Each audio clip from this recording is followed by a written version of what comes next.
Okay, I will call to order the town board meeting, Rolesville, on September the 2nd, 2025. I want to thank everybody for coming. It looks like we've got a pretty good turnout in the room here, so thank y'all for coming. So first, we're going to have an invocation by Pastor Mark White, interim pastor at Rolesville Baptist Church, and then we'll do a pledge of allegiance. So if you would, rise and rise for the pledge of allegiance. Thank you. Thank you for coming, Mark. Thank you. Will you bow with me as we pray together? Our wise and loving Heavenly Father, first of all, let me say thank you on behalf of all who are gathered here tonight. Thank you for your many and abundant blessings. We thank you for life itself, for the measure of health and strength that we need to fulfill our callings. We thank you for the ability to be involved in useful work and for the honor of bearing appropriate responsibilities. We thank you as well for the freedom we have as Americans. Thank you for loving us from your boundless and gracious nature. We know in the scriptures you have said that citizens ought to obey the governing authorities, since you have established those very authorities to promote peace and order and justice. And so I pray for our mayor, for the various levels of city officials, and in particular for this assembled council this evening. And we ask that you graciously grant them wisdom to govern amid the conflicting interests and issues of our times, a sense of the welfare and true needs of our people, a keen thirst for justice and righteousness, confidence in what is good and fitting, the ability to work together in harmony, even when there's honest disagreement, and personal peace in their lives and joy in their task. We pray for the agenda that's set before us this evening. Give an assurance of what would please you and what would benefit those who live and work in and around the town of Rolesville. And it is in your most blessed name that we pray. Amen. Amen. Amen. If you would remain standing for the pledge. I pledge allegiance to the flag Of the United States of America and to the republic for which it stands, one nation, under God, indivisible, with liberty and justice for all. Thank you. Thank you, Mark, for coming out. Mark's the interim pastor of Rolesville Baptist. I think they have hired a new pastor, so he will be able to get back to his retirement very soon. So thank you, Mark, for coming out. Appreciate that. We'll start off with a proclamation. As many of you know, we're just a few days from 9/11, and we have a National Day of Service and Remembrance proclamation. And Commissioner Linwood Long, would you read that for us, please? Certainly, Mr. Mayor. Proclamation of the Town of Rolesville, National Day of Service and Remembrance.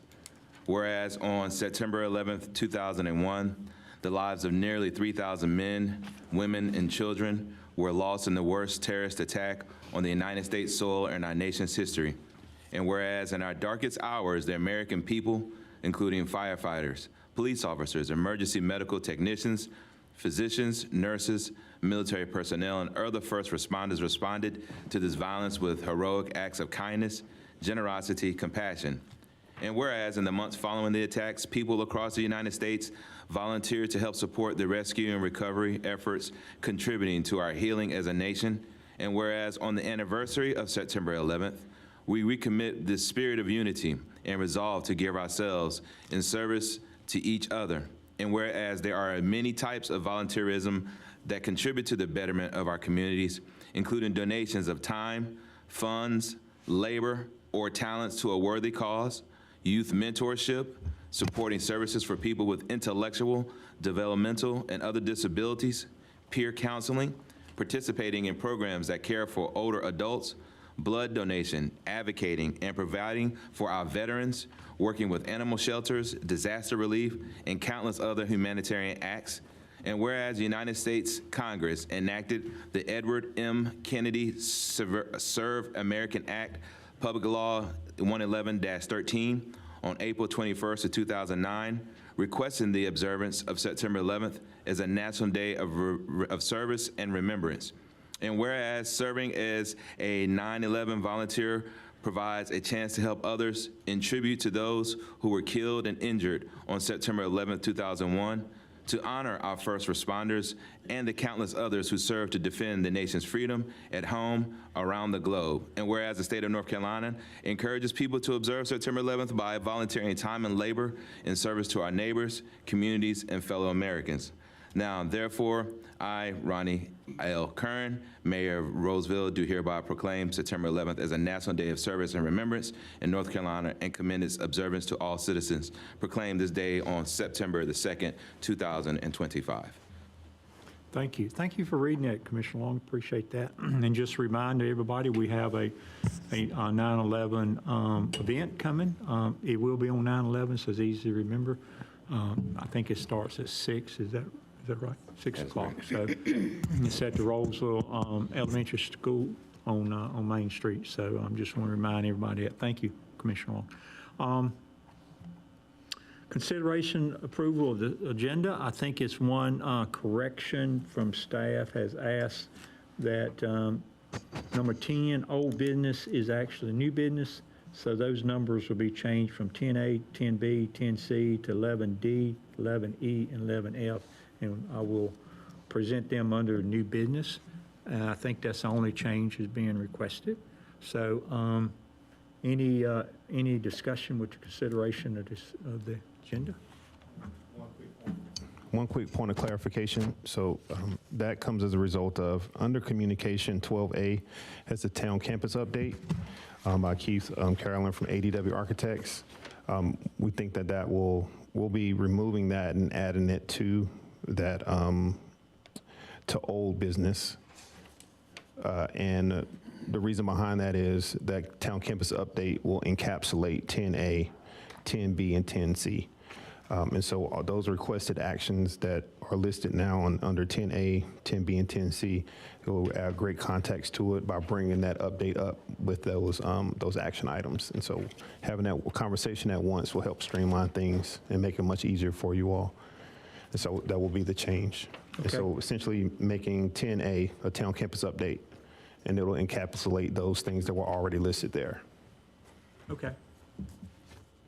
So 12A will kind of go away? Yes, 12A will go away, and 10A will just be simply a town campus update. Okay. So moved. Is there a second? Second. Okay, we've got a motion second. Any other discussion? Not hearing any. All in favor say aye. Aye. Any opposed? Sounds like the ayes have it. Ayes do have it, so motion carries. We've got an agenda that we will follow tonight, so thank you very much. Now we will do public invite to be heard. Is there anyone signed up on the sheet up there? Come on up, Mr. Edens. I think you said you on the sheet, so appreciate you coming out. Thank you, and good evening, Mayor, Commissioners, Town Manager. The subject tonight is we want our intersection back. We want our intersection back, main intersection. Why? 15 months ongoing, I don't even want to say mess, but you know what's up there, but I guess it's improving. Now is the time, I feel like, and the business leader ladies, to step up to help us get this thing open. Now, it's 1 year overdue from the 3 months that we were told. So why, another why? Well, I can't take credit for this, but Taylor, I was talking to her today and the other ladies giving updates. She said, Rick, we need to do a mingle on Main. I said, ooh, that sounds pretty good. Mingle on Main Street, and we need to do this until Christmas. But we got to get it open. Businesses need this to help pay the bills, provide for the families. Also, maybe by getting some traffic on the road intersection, we won't have another break-in like we did Monday evening or Monday night with Susanna's Antiques. The sad part, the people were in there for, it looks like about, from what I was told, 50 minutes walking around. So, you know, I think if we had traffic ongoing, you wouldn't be as likely to have somebody could see something going on there. Next thing is, we need the stoplights badly, street lamps, pavers, benches, trash cans, planters. We've even mentioned in some of the meetings that we've had, the town's had, about, the mailboxes, replacing everybody's mailbox on Main to make them look uniform, to dress it up. Also about cutting the grass at the 3 intersections on 401 bypass to make it look, different. Let's make a statement before they get downtown. There's something else, I still think they're not working overtime, or at least a little bit on Saturdays, but not much. All this daylight, sun, no rain, we could knock it out if we have these items that we need to finish this with.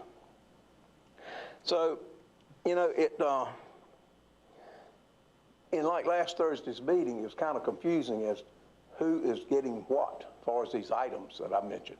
Who's responsible? Where are they at? Do they have them? Like the pavers on Broadway Mills Road, I was told that's theirs. But where's everything else at? Do we have it?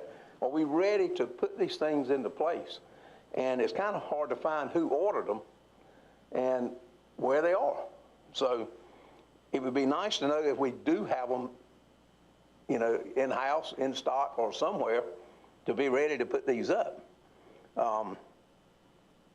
Now, I had a little walkthrough with Commissioner Paul and the mayor last week about where the new is meeting the old. We got a lot of nice looking pavers and things, asphalt, concrete, but we've got the old asphalt. On the other side, it's all new. On our side, we're trying to mix it up, and it's going to be very expensive on my behalf or somebody's behalf to try to, is it just going to be, I guess, like saw it in the asphalt, and here's the new and here's the old. So there's concerns with that. I'm trying to figure out how to work through that.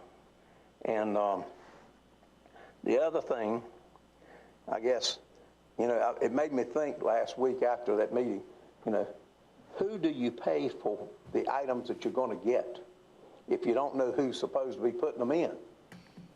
How does Amy know who to write the check to if we don't even know where the items are or who's got them or whatever? But I know people are supposed to be working on that. So here's the last thing. This is what, a $20 to $30 million project, probably because of overruns and different things. The town center that's on the agenda tonight, when you look at all those buildings and everything, plus the land, you're probably talking what, 70, 80, $90 million. Now, I know there's probably, hopefully not as many fingers in the pie down as it is with this intersection, but if there's as much confusion down there as it's been up here, learn something from this one when you sign a contract to know what needs to be there, how to protect the town, how to protect the citizens from driving on Pothole Boulevard every day, and dodging the potholes. Because you look at the extra money that's going to be spent on Glen Circle, Perry Circle, William Street, Pulley Street, and these other, maybe even Virginia Waters. I don't know how all of that looks, but there's going to be a lot of extra money to be spent other than what was first committed. So, thank you. Thank you, Steve. Appreciate that. Tisha Lowe, where are you at? Come on up. Got a good-looking group of people this year. I do. I brought some friends with me. How many is in the group? So we've accepted 13 students for the program year. We have about 11 this year tonight. So we are going to be kicking off youth leadership on Thursday, September 18th. We are very excited. This is my 4th year facilitating the program. We're very excited for the partnership. Thank you, Mr. Marsh and Mr. Pearson, for partnering with us on this initiative. Is very important. We have a series of activities planned throughout the year. And mark your calendars for Local Government Day on Thursday, February 19th. I'll be in touch with more details, but we're very excited for our Local Government Day. I'm going to let the students personally introduce themselves. This year we took only students from Rolesville High School, and I would be remiss if I did not introduce their Career Development Coordinator, Ms. Jamira Lashley. She has been very, very important in helping us get the program up and running. So we thank you as a town for the support, and I will turn it over to the students. Thank you. Mm-hmm. Hello, my name is Stanley, and I'm a senior at Rolesville High School. Good evening. My name is Josh, and I'm also a junior at Rolesville High School. Good evening, I'm Lanuga, and I'm a junior at Rolesville High School. Hello, my name is Braylon, and I'm a junior at Rolesville High School. Good afternoon. I'm Aiden Versegan, and I'm a senior at Rolesville High School. Good afternoon. I am Moya Sharp. I am a senior at Rolesville High School, and I want to thank everyone for this opportunity, and it is an honor to be in everyone's presence that is here. Thank you. Hello, everyone. My name is Darrell Williams, and I am a junior at Rolesville High School. And I want to thank you all too. And I just want to say that I'm really looking forward to learning more about leadership and helping the community through the youth leadership program. Thank you. Thank you. Thank you. Thanks a lot. And thank you, Eric, for kind of stepping up and helping fill that void with that. So thanks. It worked out really well. Appreciate it. Now we're consideration approval of the consent agenda. You got a few items on there. One is request to waiver the town code 13.5 alcoholic beverage for the Chamber Barbecue and Band events, September 27th at Rayford Place Park. And then it's a couple minutes from July 1 to approve and July 15th. So open up for discussion on the consent agenda. Any discussion? Not, I will entertain a motion. So move. Is there a second? Second. Got a motion and a second. Any other discussion? No, sir. Not hearing any. All in favor say aye. Aye. Any opposed? Sound like the ayes have it. Ayes do have it. Motion approved. Thank you. Appreciate that, board. Next item is the town board liaison reports. So we'll start on this end with Michael Hall, if you want to. Anything you would like to report tonight from senior citizens? A couple things. Thank you, Mr. Mayor. Okay. Good evening, everybody. It's already time for the second annual charity golf tournament hosted by the Senior Network. The event will be at Heritage Golf Course on Thursday, September 11th, starting at 9:30 a.m. It's just about full, so if you want to play, reach out to the Senior Network tomorrow morning. Second is our town has an opportunity to establish a senior center without walls. We would be able to offer a variety of programs to our senior community using unused building spaces here in Rolesville. We are currently reviewing this proposal, but want you to all be aware and be on the lookout for more information. Finally, over the past several months, over 21 residents have been displaced from the Grande. What was once senior affordable housing is no longer. These residents have been forced to move due to increasing rents. This board will soon be voting on whether to approve the construction of affordable housing for seniors. My fervent hope is that we will come together to make this dream a reality so we can finally offer truly affordable housing for our senior residents of Rolesville. That's it, Mayor. Thank you. Thank you. So we'll move from my right to left. So, Mr. Austin, anything you want to do? Yes, sir. Good evening, everyone. September key military observances for the year 2025 include Patriots Day and National Day of Service and Remembrance on 9/11. The United States Air Force birthday on September 18th, and the National POW MIA Recognition Day on September 19th, as well as the Gold Star Mothers and Family Day, which falls this year on September 28th. The Joel Fund. Construction is officially underway, a nonprofit organization that engages, educates, and encourages all veterans and their families here in Rolesville. Also on Friday, September 5th, the Joel Fund from noon till 3 o'clock is hosting what is called Voices of Resilience, a suicide prevention dialogue breaking the stigma and sparking the conversation about mental health in the military community. Rolesville High, they left. The Navy National Defense Cadet Corps, I think they look good in uniforms. I visited Rolesville High School to meet with Navy Captain Donna Johnson and discuss the operations of the Navy National Defense Cadet Corps under her command. The first day of school was a success. They have a total of 80 students. Wow. And the Navy is aware of the need of probably a second instructor. So that's a historic milestone for our community. During my visit, We had the opportunity to sort out uniforms that was donated and learn about how the cadets will be supporting their journey of choosing the military or going in their own professionals. We also discussed opportunities for veterans in Rolesville to come and serve as mentors, which that day will be on September 8th. Myself, some members of the DAV and American Legion will be meeting with the cadets, talk about military life and beyond. Veteran Benefit Live on September 18th through the 20th at the Herbert Young Community Center, address 101 Wilkinson Avenue in Cary. The United States Department of Veteran Affairs, the North Carolina Department of Military and Veteran Affairs, the American Legion, and the Disabled American Veterans will be on hand to assist all veterans and their dependents with VA claims and benefits. And sir, that's all I have. Thank you. Commissioner Need, anything from planning? Just a few little points. On August 25th, we had our planning board meeting. We heard from the developer regarding Walbrook Flats, which is a proposed extension of Walbrook, the Walbrook development that's already here. A proposal of a development of 260 units in the place where the former Arden, was it Arden? Arden. Yeah, off Burlington Mills Roads. It's a mixed-use and commercial development, and will come before us on October 7th, along with the 2050 comp plan, which is our guiding document. We currently have one vacant seat on the planning board.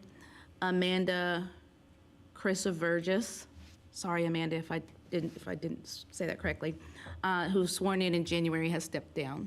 So we do have an open seat there.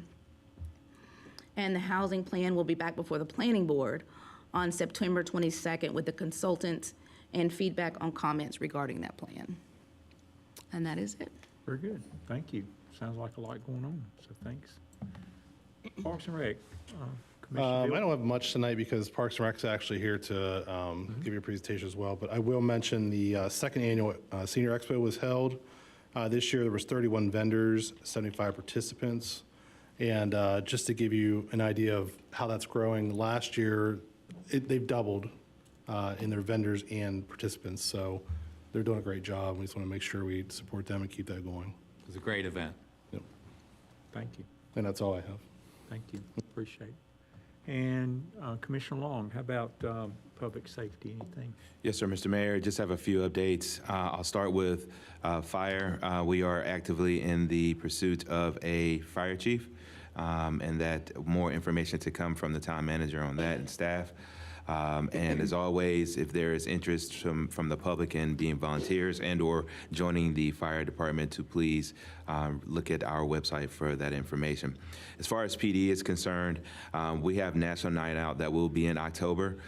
We are going to say that right now the location and the date is TBD, but it is coming very soon, and once we have that information, it will be updated on the website. Also coming with that particular night out is going to be Drive Sober or Get Pulled Over, which will be, again, in conjunction with the National Night Out. One of the things I do want to go ahead and put out there in the atmosphere for those who are looking to shop with a cop, we are asking that they go ahead and begin the application.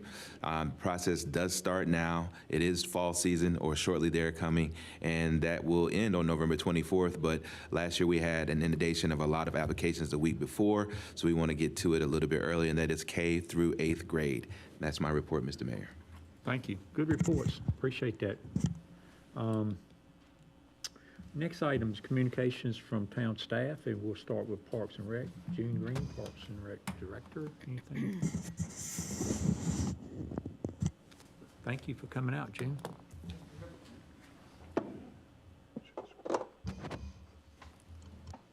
All right. Greetings, mayors, commissioners, and public. Coming to you tonight, we're not going to talk about all the sports and stuff that everybody sees. We're going to talk about things that we do that nobody never sees. So as here we see it, stronger together, building community through collaboration. We're going to talk about Parks and Recreation partnership with schools, civic groups, local government, churches, and organizations. Why does collaboration matter? maximum resources, share staff, facilities, fundings, and equipment, expand and reach and access, connect with schools, churches, civic groups, and diverse populations, build stronger communities, foster unity through joint events and programs, enhance program quality, bringing in expertise from health, art, education, and nonprofits, unlock funding, partnerships strengthen grants and sponsorship opportunities, shared ownership, more buy-in, volunteers, and long-term support. So that's why we feel that collaboration with these organizations is important. Local schools, we work here with Rolesville Elementary School, Sanford Creek Elementary School, Roseville Middle, Roseville High, Roseville Charter Academy, and Theta's Academy. At these different schools, we do different things. As you see here, I was out here speaking at the Roseville Elementary School. We also went over to Roseville Middle School to speak.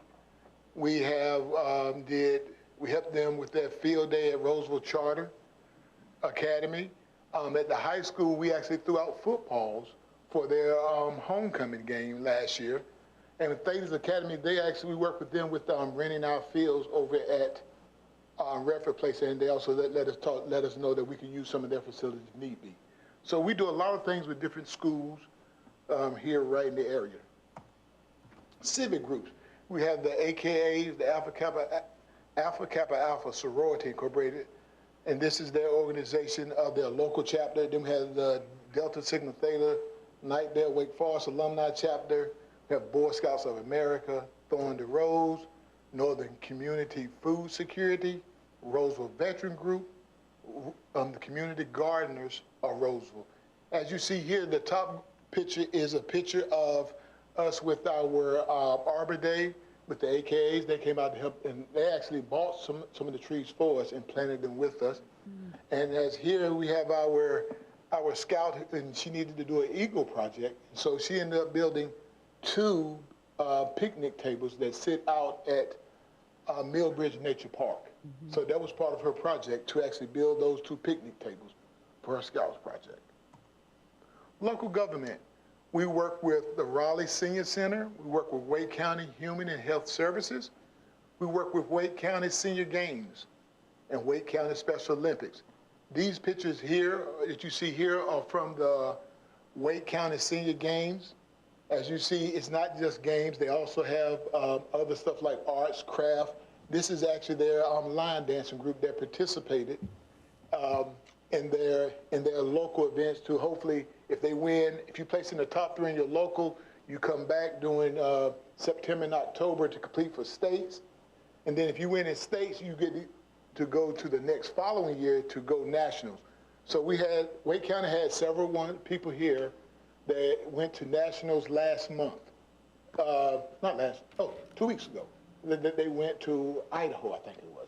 They went out there to compete for the national senior games. Local churches, Roseville Baptist Church and the Village Church of Roseville. Roseville Baptist Church, that's where we just got in partnership with where we could hold our senior expo at. Because we know first year we had it here in the community center, and we realized after about the first 30 minutes, we knew we had to go bigger next year.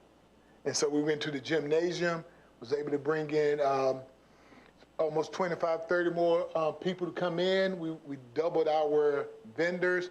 Everybody who's given us feedback said they really enjoyed it. So we're looking to keep that partnership open where we can use their gyms for other events as well. There's some things we're talking about in the future. As you see here at the Village Church, that's where we hold our summer camp. And then they give us a discounted rate from what they normally would charge. And so we actually use that for summer camp. And if we have any other events where we may have double booking in our community center, we can use that as well to help out with facilitating. Organizations, it's a lot here, but I'm just running through them here. American Red Cross, Autism Society of North Carolina, Civic Federal Credit Union, Humana, North Carolina Football Club, 643, the Senior Network, Triangle Crokinole Club, I got it right that time, Triangle Family Dentistry, the Grand, Wegman, United Art Council of Wake County, and the Joel Fund. The pictures here up top or some of our stuff that we do with the senior network when they come in and actually, on some Wednesdays, they come in and actually have presentations and stuff like that. On the bottom, that is our shred event. Civic Federal Credit Union helps sponsor our shred event every year for us. So that right there is a big help to provide something here that is not costing us to put on. And then we have our real bread and butter ones, our sponsors. These are the ones who help sponsor our events, our teams, for all of our leagues. And as you see the banner there from the 4th of July, that's when we had Cruz was one of our sponsors, and Total Shape and United Arts Council, as you see right there on the banner. Then for our sports team, we already put the sponsors on the jerseys. So those are just a couple of the shirts with the sponsors' name and stuff on the back and on the front of the jerseys. Because you see, sponsorship fuels our programs, connects businesses to the community, and turn great events into unforgettable experience. So without these sponsors, it's really hard for us to really put on these events and get some of that funding and support back that we have, and that's been really great for us. And right here is the Parks and Recreation Dream Team. Got me, the director, Eddie Henderson, Park Superintendent. Tina, she used to be white, she's now Allen. She just recently got married, she's our cultural coordinator. Brandon Metzel, he started back in April, May, I think. He's the athletic coordinator. Mark Pittman, athletic coordinator. Kristen Stafford, our special events coordinator, and Nara Stevens, our admin support specialist. And this is our dream team right here. Because without them, they are the ones that's going out making these connections, building this bond that we have. But you know what? As they always look nice right there, there's always another side to them. So those are the animals of the bunch right there. The wise out. All right. So thank you. Y'all have any questions? No, sir. That's a great job. Not only are you fostering good partnership, but you're also building relationships to be able to use your dream team to make it happen. So thank you. And I know how much work it takes to plan an event. And for all of the events that you plan and how well they're planned and well attended and just they're fantastic, kudos to you and the team, because that's some hard work. Thank you. Mm-hmm. I'm just curious, first, great job. Understand the grind is not always easy, and sometimes it's always good to hear attaboy. Is there anything that you would like to see done differently from your perspective, from your team, for the town, that you have set for yourself for next year? We are here for the citizens. The citizens is our driving force. So we are here to provide the services, to give them that opportunity of diversity, inclusion, and the sense of community. So that's what we are really looking at as they point us, tell us what they want. So our goal is to try to give them everything that they could possibly need right here in Rolesville, where they don't have to go nowhere else. Thank you. Thank you. Any other questions? Thank you, June. Appreciate it. Thank you. Great job. Thank you a lot. Next staff member, Public Works, Isaac Pullman, Public Works Director. Hey, Isaac. Good evening, Mr. Mayor, Commissioners. Thank you for the opportunity to come give you a brief update on the Public Works Department this afternoon and what we've been up to the last few months. Since we last spoke, we have hired 2 new employees, maintenance technicians, Colin Johnson and also Christian Van Alstine. They've been a great help to the team, trying to go through the summer months where it's the busiest months for us. Understaffed has been quite difficult. These 2 guys came in head first and jumped right in and have been a great improvement to the team. We do still have 1 position open with some interviews scheduled this week, hoping to fill that last maintenance tech position soon, so back to full staff. We have got our new compactor truck in, and it has been in full motion with yard waste, being able to speed up the yard waste process a lot, saving us a little bit of money at the landfill, along with just helping the whole yard waste process as a whole in many different aspects. It is a very large truck, and it's kind of given us the idea of maybe stepping into some advertising for the town. So if you have any ideas for a wrap like would go on that truck, we're kind of tossing around some ideas for that. So if you have anything in mind, reach out to me and we'll see what we can do. The last few weeks, we've been working along with Parks and Rec, trying to get all the ball fields prepped for all the fall sports starting, I believe, Monday. So there's been a lot of time and effort spent into those, fertilizing, getting infields prepared, soccer fields, football fields, and all of the above. Along with that, the nice little weather change we had here, the grass is finally starting to slow down a little bit, which has been a little help to us, being able to spend a little more time on work orders and special projects. We're continuing to monitor the streets around the detour for the intersection and take care of the shoulders and potholes as they reveal themselves and try to keep those roads in as best shape as we can with the traffic that's on them. As far as training is concerned, we've had 2 employees attend the 811 pipeline safety training over the last a couple weeks ago, and we're also in the process of scheduling 2 more employees to get their commercial driver's license to be able to help us out a lot with our larger trucks in the fleet. And with that, that is all I have for you tonight. Again, great work. Isaac, I have a question for you. How many, with the 2 new hires, how many is on total staff? Total staff within the Public Works Department would be 7 right now with one vacancy. Has that been enough for you, or do you need more? Always need more. What would be, yeah, I know, right? What would be a perfect, and not trying to influence the budget here, but what would be a perfect, number of people for you if you would to help with maintaining, cutting the grass in areas that we need cutting, those type of things? What would be a perfect number for you if you had to? Perfect number would be 3 more employees before next summer. We Thank do bring in some seasonal help during the summer. We do account for that, so that does help out a little bit. Okay. But it's hard to find people that are willing to get out there and work in 100-degree weather 8 hours a day. You think? So, we used to bring in 3 seasonal workers every summer, and we're lucky if we get 1 now. So. Thank you, brother. Good, great work. Isaac, are we seeing the savings that we were expecting with the yard waste pickup, doing it in-house? Absolutely. Good. Yes, sir. Glad to hear it. Great job, Isaac. So Isaac, how many commercial vehicles in your fleet now? So you're talking about vehicles that require a commercial driver's license? Require CDLs. We have 3 right now. And is every public works employee that's, I guess, field employee required to have CDLs, or? They're not required to. As a maintenance technician 1, once you step up to a maintenance technician 2, you are required to. And then certain crew leaders for certain divisions are required to have a commercial driver's license. As facilities maintenance crew leader, there's really no need for them to drive the commercial trucks, so they're not required to have a CDL, but our other crew leader is.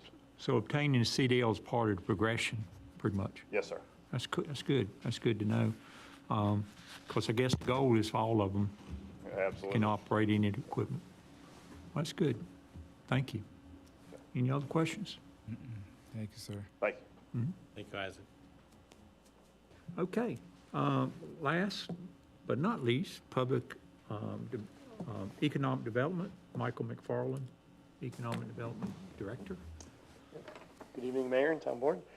Just 2 items tonight. I wanted to help facilitate a discussion around, and these are 2 items we've been discussing for a while, and staff is here to seek some guidance on. That first one is the Affordable Housing Project, and the second one is the Chamber of Commerce MOU, or partnership with the Chamber of Commerce.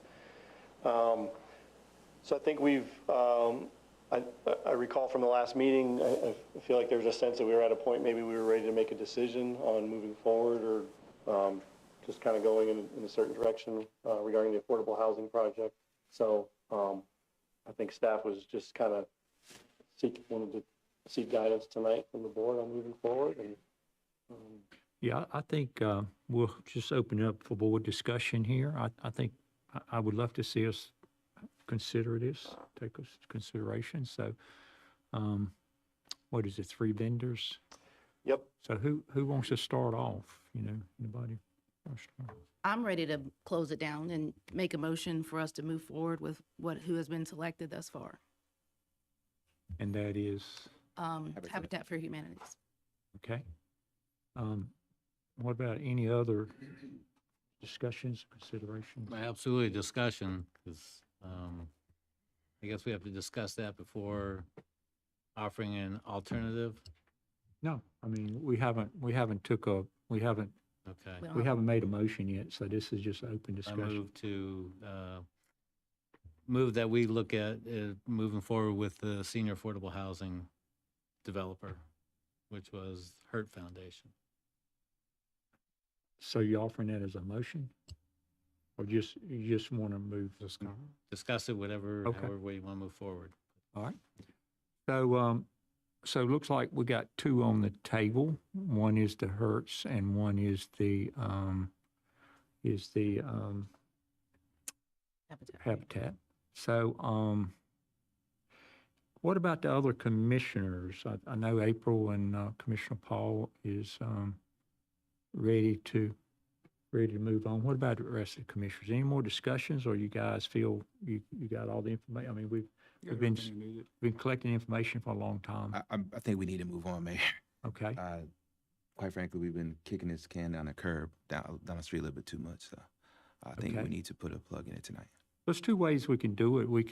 I can open it up for a motion from someone, and we can take it from there, or we can do a nomination and take it from there. I prefer a motion, so I'm going to open up for a motion if anybody want to make a motion. I'll make a motion. Oh, Well, I was just going to add something real quickly. So I think this is, we're seeking to engage with somebody to start talking. There's a lot of work to be done. This is really the beginning. So nothing is kind of set in stone. This is just kind of us saying, yes, we would like to work with whomever or begin conversations with to probably really begin working on a memorandum of agreement that's going to say we would work in good faith with a partner over the next 6 months or over the next 12 months.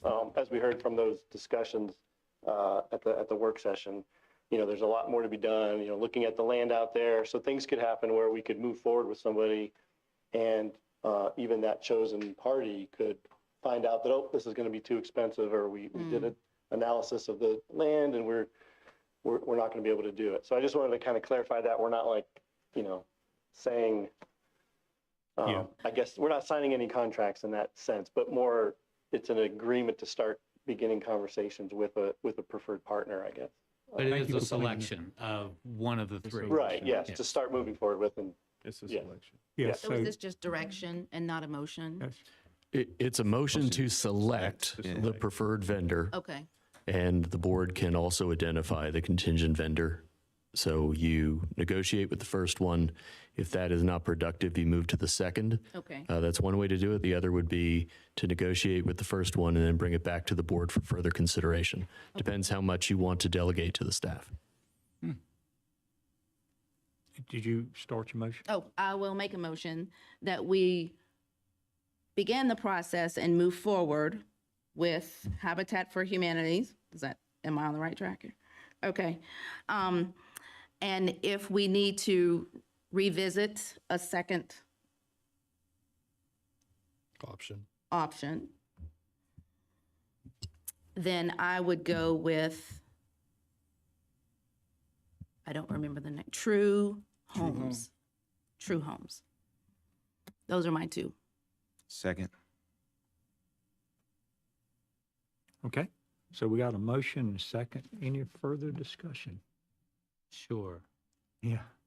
Go ahead. Not going to go down without a fight. So we have 3 vendors. We have basically 2 proposals.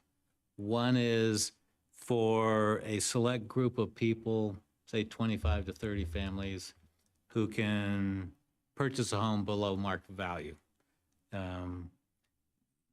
These homes are on land that the town is donating, so it's a town resource. And as stewards of that resource, I think we really need to look at what we're doing, what we're offering, And to these 25 to 30 families, in 7 to 10 years or whatever, they can then sell the homes at fair market value. And, you know, it'll definitely improve their net worth. You could call it a windfall if you want. And these two entities have very long wait lists. So the people that likely would benefit from these probably are people that have already been on that list and probably are not residents of Rolesville. The other offer is for senior affordable housing, and this too will provide homes at below market value. The difference is, rather than building equity, it's providing security and confidence in knowing that they have a place to live for the rest of their lives. As I said earlier tonight, the one that used to be affordable housing in Rolesville is the Grande. It isn't anymore, and they, like I said, they've displaced over 21 residents in the last 2 months by increasing the rents to the point where they can't afford them. This would solve that problem, and not only for one generation, but the difference is, rather than building equity, like I said, it's providing comfort and security. And when the residents pass away or permanently move out, the property reverts back to the developer, who makes it available to the next generation of seniors at the same rate for the same duration, so that instead of 25 to 30 lucky families, we can provide housing for hundreds, if not over 1,000 seniors over the course of many decades. And when the project is finally over, the land will revert back to the town. So as a steward of a town resource, that wins my vote. And thank you for listening. What about any other discussion from the board at this time? Your presentation was better than the guy that came. Because that was one thing that I look at, and being prior military, when you're on time, you are late. And our staff had to go hunt somebody down to get their paperwork in. That didn't show the urgency for the seniors, for me. If I was gonna get back to my veterans, you best believe the A&T is gonna be 30 minutes to an hour prior to make sure that our veterans are taken care of. And that's what I've been doing. So that's what I expect for any builder that wanna come here in time, is to show our town the dignity and respect and to be on time. And come here and put your best foot forward and not make comments like, I don't care if you choose me, or I don't care if you don't. Those things you do not put into a professional presentation. I never brief like that. I give my best for it, and I expect that for any builder that come here in Rolesville. At least show me you want to be here, that's all. Even if you are not meaning it, at least give the presentation, I want to be here, and give us your best. That's all I have. All right. Any other ones? Any other discussion? Okay, I'm gonna call for a vote. So this is a motion presented by Commissioner Sneed and second by Commissioner Long, I believe. That's correct. So, and it's a motion to proceed with Habitat Humanity, basically, for discussion. Michael McFarland, Economic Director. So all in favor say aye. Aye. Aye. Any opposed? Nay. All right, sounds like the ayes have it. I do have it, so the motion approves as stated. All right, number two. All right, number two. Our partnership with the Chamber of Commerce, we've been working on this one for a few months now and had some previous conversations. So again, just kind of hoping to land the plane and kind of seal that up. And I defer to the town manager as well if there's anything to add. And we also have Malcolm Allen, who's the executive director of the chamber, if there's any additional questions that that he could help answer for us, if there are any additional questions before making a decision. Okay, so this is one we've had for a while, so I think the board is ready to consider this one and move on. Let's do this before I entertain discussion from the board. Let's make sure you have any questions from Malcolm. Does anybody have any questions from Malcolm? Appreciate him coming out tonight. Okay. I did want to share it. So following last week's meeting, well, not the week before last meeting, I had sent the draft MOU to you all for to be in accordance with general statutes and not creating a conversation via email. I received some feedback from some of you, and so what I wanted to do was just share those, and Malcolm can respond to that. We did get some. I did relay that through Michael to Malcolm. The first one was asking the chamber to make it a priority to correct the loss of the tax exempt status, given how long it's been, and that and to ensure that they're taking it seriously to fix that. And so he can definitely speak to that if he'd like, as far as a concern. And Both out. Yes. All the comments. Yeah. And the second was with regards to barbecue and bans and the need for additional police, was to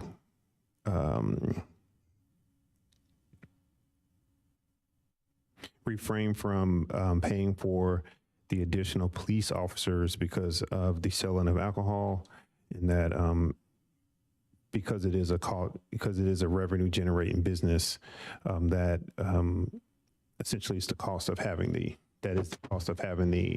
event. And so I wanted to highlight those two concerns.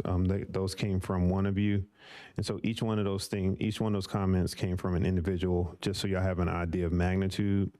And so I wanted to just ensure that he was able to speak to that in case it was a sentiment shared by others in this. So. Okay, that sounds good. Thank you. So come on up, Malcolm. Introduce yourself, name, address, just for quorum, or not quorum, but I guess the process here. Only answer the two questions, presented by the board. Now, the board has another question for you. They can ask that for sure. But just limit your response to answering the two questions, if you would, for right now. Malcolm Allen. I'm at 1737 Allen Garrett Drive in Nevin, North Carolina.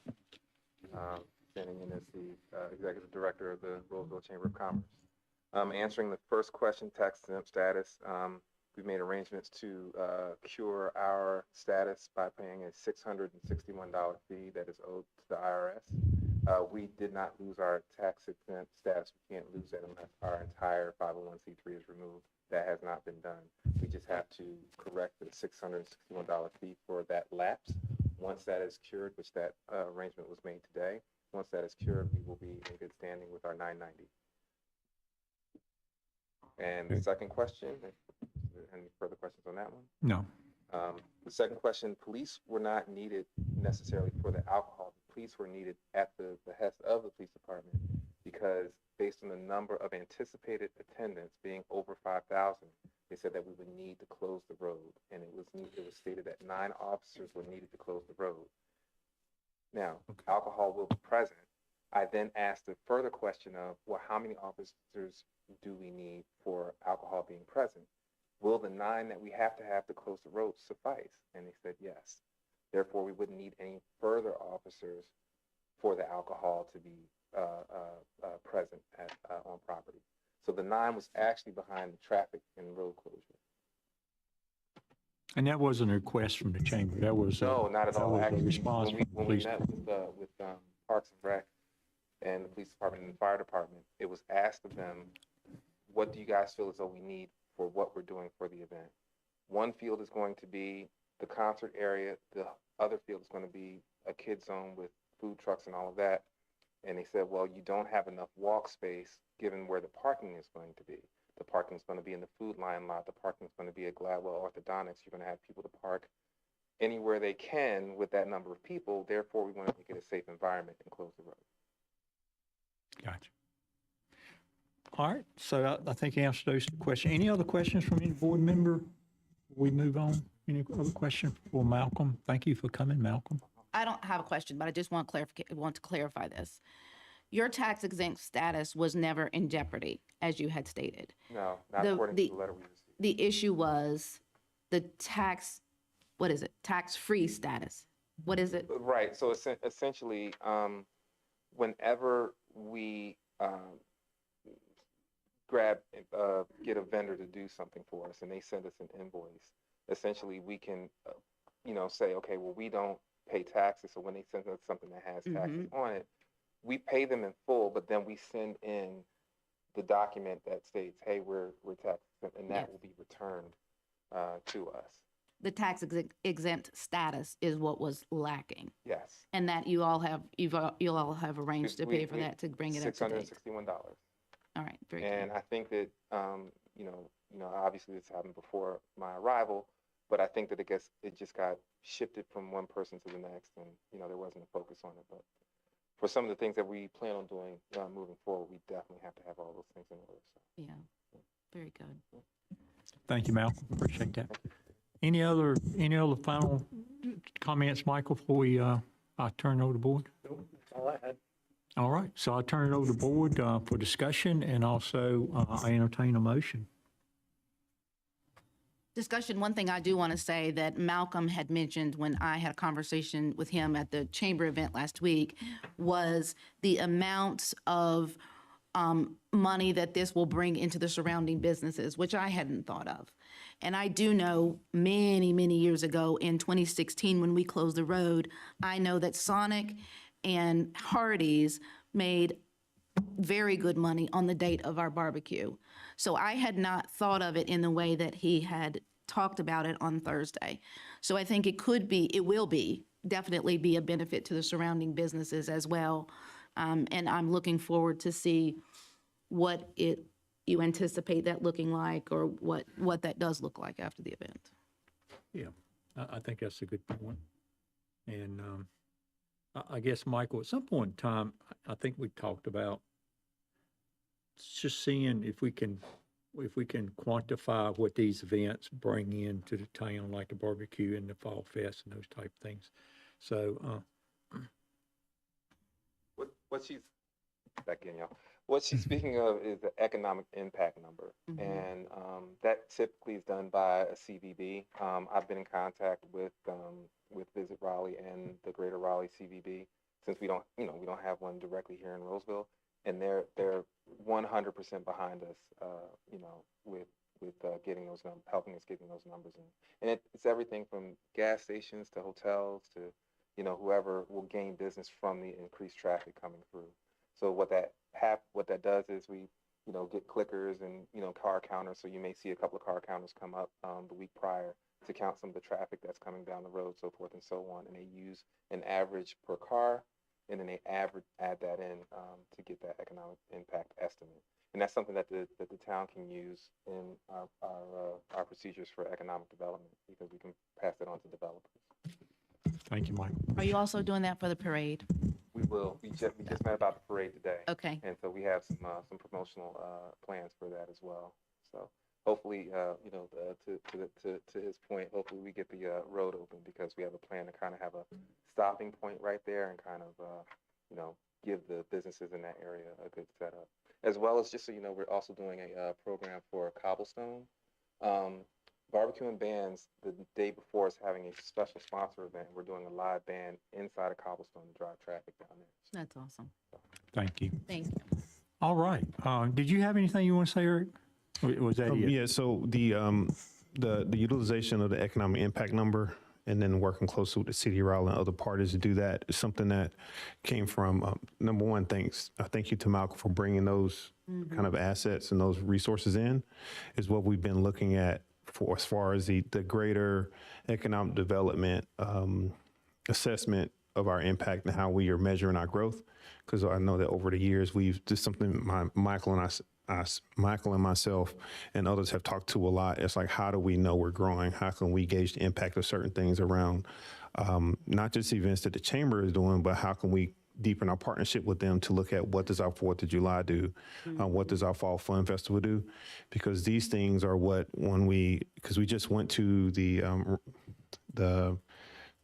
annual meeting for the convention, Greater Raleigh Visitors and Conventions Bureau. And I was having a conversation with Mark, who his primary job within the Bureau is to market Raleigh as being the place where you should bring your conference, right? In that same conversation, learning from him, we've talked last 4 years. Stephen is actually has a good relationship with him as well. Is how do we make sure that we're not just having events, but we're leveraging that to market ourselves to the businesses we want to see as a town as well, and to the different, even if there's another festival that wants to make theirself home. You know, like we want to make Rolesville home for our festival as well. But there are a lot of opportunities to gauge the impact of these things that we're already doing, in addition to the new things that we're partnering with the chamber to do. And I think that's going to help us a lot when it comes to showing who we are, marketing who we are as a economic, like an ecosystem, and not just a growing small town and a lot of the language that we typically use about Rolesville. We're a thriving and we're a growing ecosystem for small businesses, medium businesses, and people that want to come and just have an experience as well. And so adding those things in has been something we've been talking about, and we're happy that we're kind of getting to the place of seeing those things that we've had ideas about come to fruition, and like starting with barbecue and bands, moving on to these other things that we're already doing. And so that's what I wanted to share, is just a reflection of just the partnership that kind of happens from doing that. I know the update is specifically about barbecue and bands and the MOU, but we're really trying to make sure we're partnering way more in a more strategic way when it comes to doing business and making sure we're moving the needle on things that you all want to see in the town. Okay, well, thank you, Eric. So with that, I will call the question and entertain a motion on the MOU. I move to approve the MOU as given. Second. Okay, we have a motion second. Any further discussion? Not hearing any. All in favor say aye. Aye. Any opposed, say no. Sounds like the ayes have it. Ayes do have it. So thank you. Good luck, Malcolm. Appreciate that. And should be a good event. So hope things turn out really well with the barbecue and band. All right. Anything else, Michael? Or you pretty good? All done for me. Yep. Okay. Thank you. All right. Well, we'll move into the items of new business now. We got a couple of legislative hearings to go first. So the first one is legislative hearing TA 2504, vehicle service minor. Michael Ellenberger will start off on that, interim planning director. So I will open the public hearing.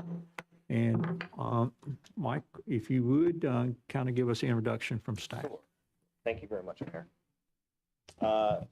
As just mentioned, this is text amendment 2504 to the Land Development Ordinance regarding the zoning specific use of vehicle minor service.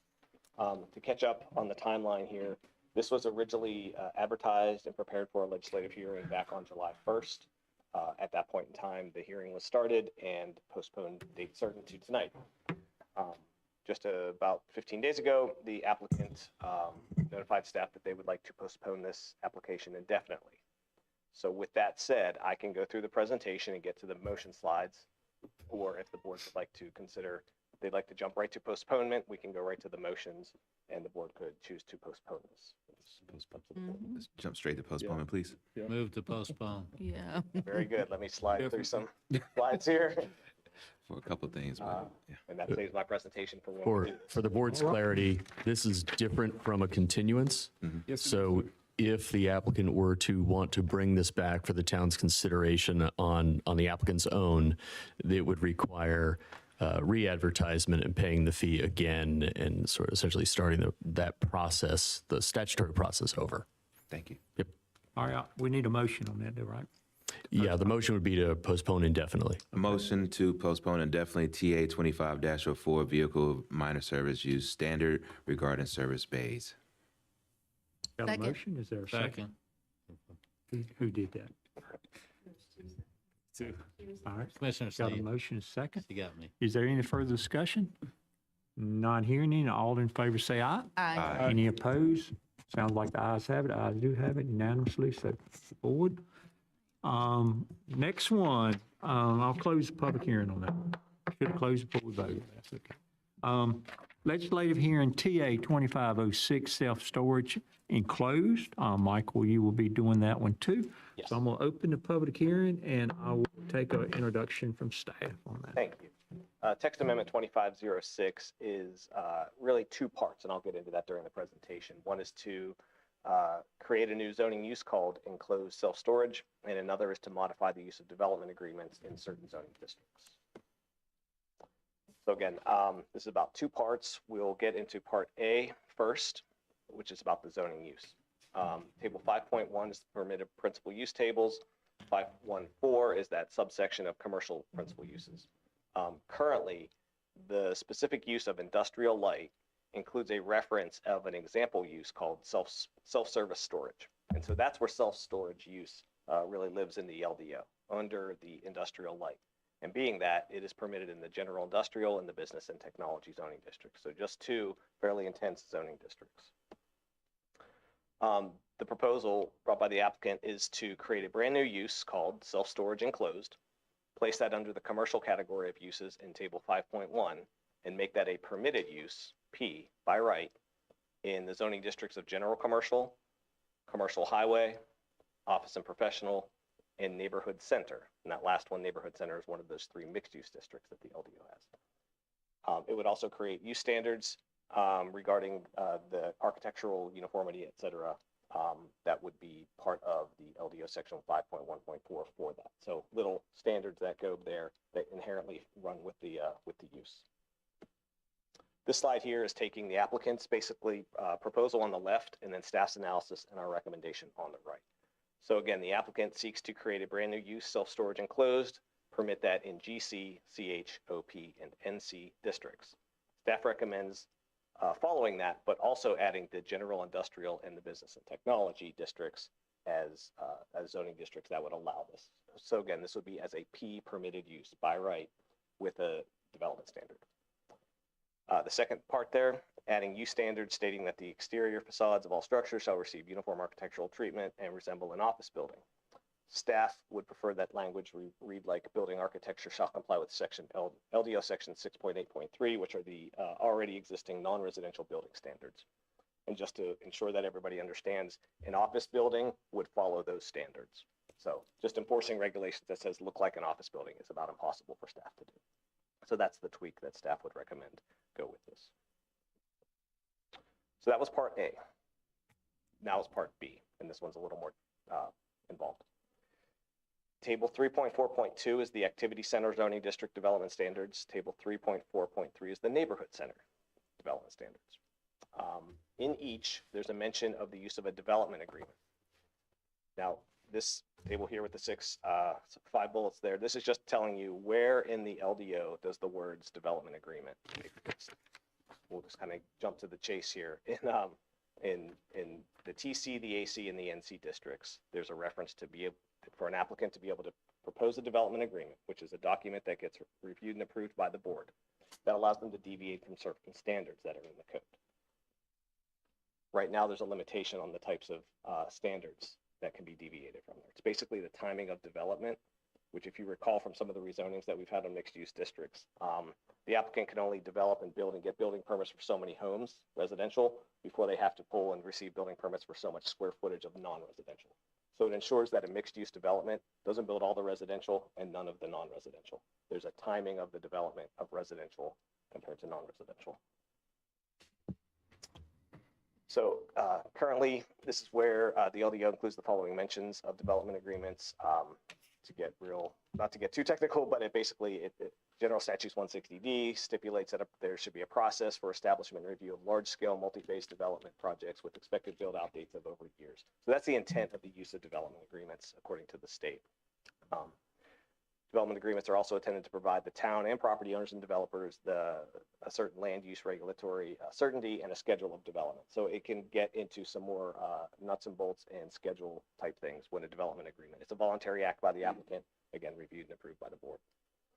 And that's certainly a schedule that a development agreement can provide better certainty and allow the town to coordinate public facilities that serve there. So like building roads or City of Raleigh to build utilities, things of that nature. So all of those players would be in part of the creation of a development agreement.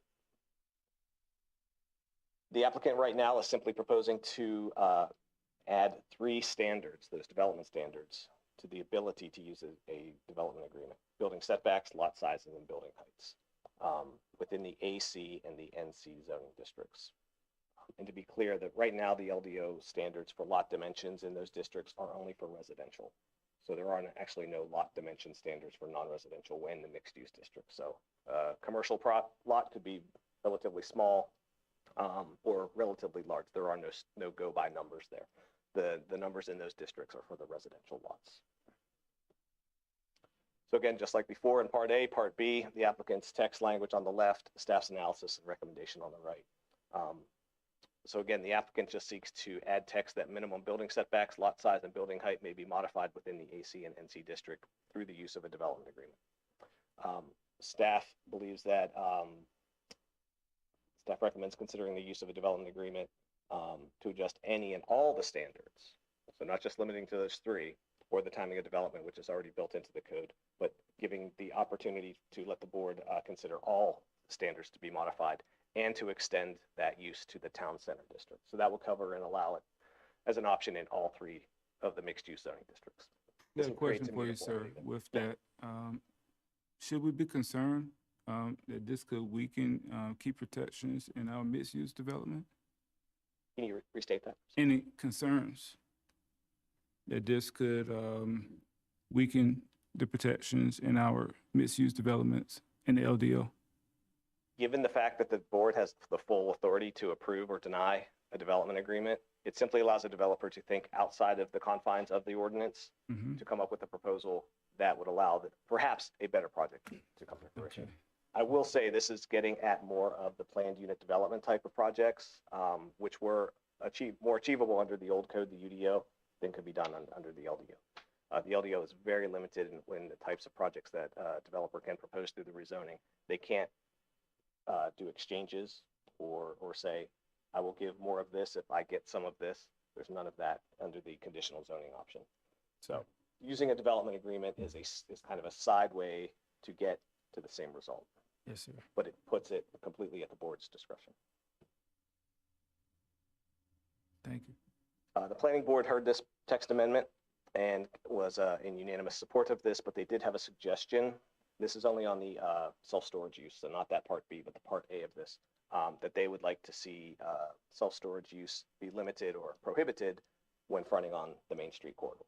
And that's a theme that this board, the planning board, has heard in recent months of considering some use restrictions on Main Street. But otherwise, they had no negative or otherwise comments on this. So the planning board recommended approval, but again, with consideration of that self-storage use not being permitted directly fronting on Main Street. Here's a slide just kind of hitting off on some of the comprehensive plans, major objectives and recommendations. And so based on the input of the analysis and the staff recommendations that go with this and the comprehensive plans, major visions, staff does not see a reason that this can't be consistent with the comprehensive plan. The applicant is present, but they do not have a presentation prepared, but they are here for questions. Or the mayor would like to call up the applicant now, or I can get to the motion slide and we can move into questions and answers. I'm just curious, have you seen this addition or amendments in other municipalities added currently? I think most municipalities don't have a development code that's as stringent and without limitations as the LDO. So this is, like I said, this is working back towards giving a developer some ability to create a more customized project, but it gives the board the full discretion. It is not an administrative process. And that's one reason why staff's actually recommending, instead of just them asking for the 3 specific standards, and again, I could show you it's 2 pages of development standard table in each of those mixed use districts. There's a lot of standards in there. The applicant seeking to just change 3. Staff's perspective was, if you're gonna do a development agreement, come up with a project that really hits the mark for the developer, show that and prove that to the board, to staff, and let the board make the decision as to whether they feel modifying more than just those 3 standards makes sense. And also as a follow-up, can we also put it somewhere very much so clear that the Main Street portion of it, as far as disallowing a self-storage or storage on that, is that something that we need to put into the motion as part of our conversation? Because I want to not necessarily speak for the board, but I think it's pretty safe to say that we're not a fan of those type of developments on Main Street. So would that be part of this motion, or? That would be a use standard. So again, back to part A about self-storage enclosed. It comes, the applicant is proposing a use standard, remember, about the architectural, that the architectural will follow that standard. And staff can tell you that it would also already have to follow that standard, because that's how non-residential buildings get reviewed for architecture. The use standard could be there that this use is not permitted on properties taking physical frontage on the Main Street corridor. And remember, the Main Street corridor is already defined in the LDO. It's from Jonesville Road to North Main Street. So I had asked that for a map showing us where these proposed areas are in town. By chance, do you have that? No, that's not part of this presentation. But you don't have it outside of the presentation. You didn't put that. Okay. And so the architecture of these buildings would be office buildings like, did I understand that correctly? The applicant used the words like an office building. Staff's response to that is the code is already written to regulate non-residential buildings. You remember a month ago, we had a transparency request for multifamily buildings, and that only, so those are the types of architectural standards that exist. So if a storage building were fronting on a public street, it would have to meet the transparency requirements. In a neighborhood. Well, If this was passed, because I'm looking for what are the three? You mean zoning district? Oh, zoning districts, I'm sorry. Right. It's very inherent that it's permitted. Well, the self-storage use would be permitted in general commercial, which is our most prevalent zoning district all over town. All three of the, NC zoning district. It's one of the mixed use districts.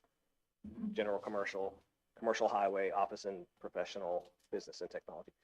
I say those other ones because we have no land on the ground zone any of those. We do have general commercial on the ground, and some projects have rezoned to the NC district, and others are.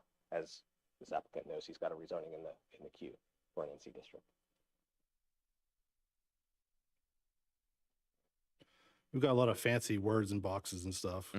Can you paint the public a real life example of this? So they actually know. I mean, can you give an example of something local they can look at and say, enclosed, okay, I understand that.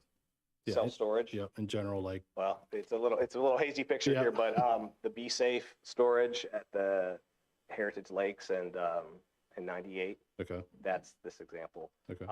All the major players have one of these, public storage, et cetera. There's the one on Capitol Boulevard before you get into downtown on your left. I know that one well. It's interiorly accessed, interior doors only.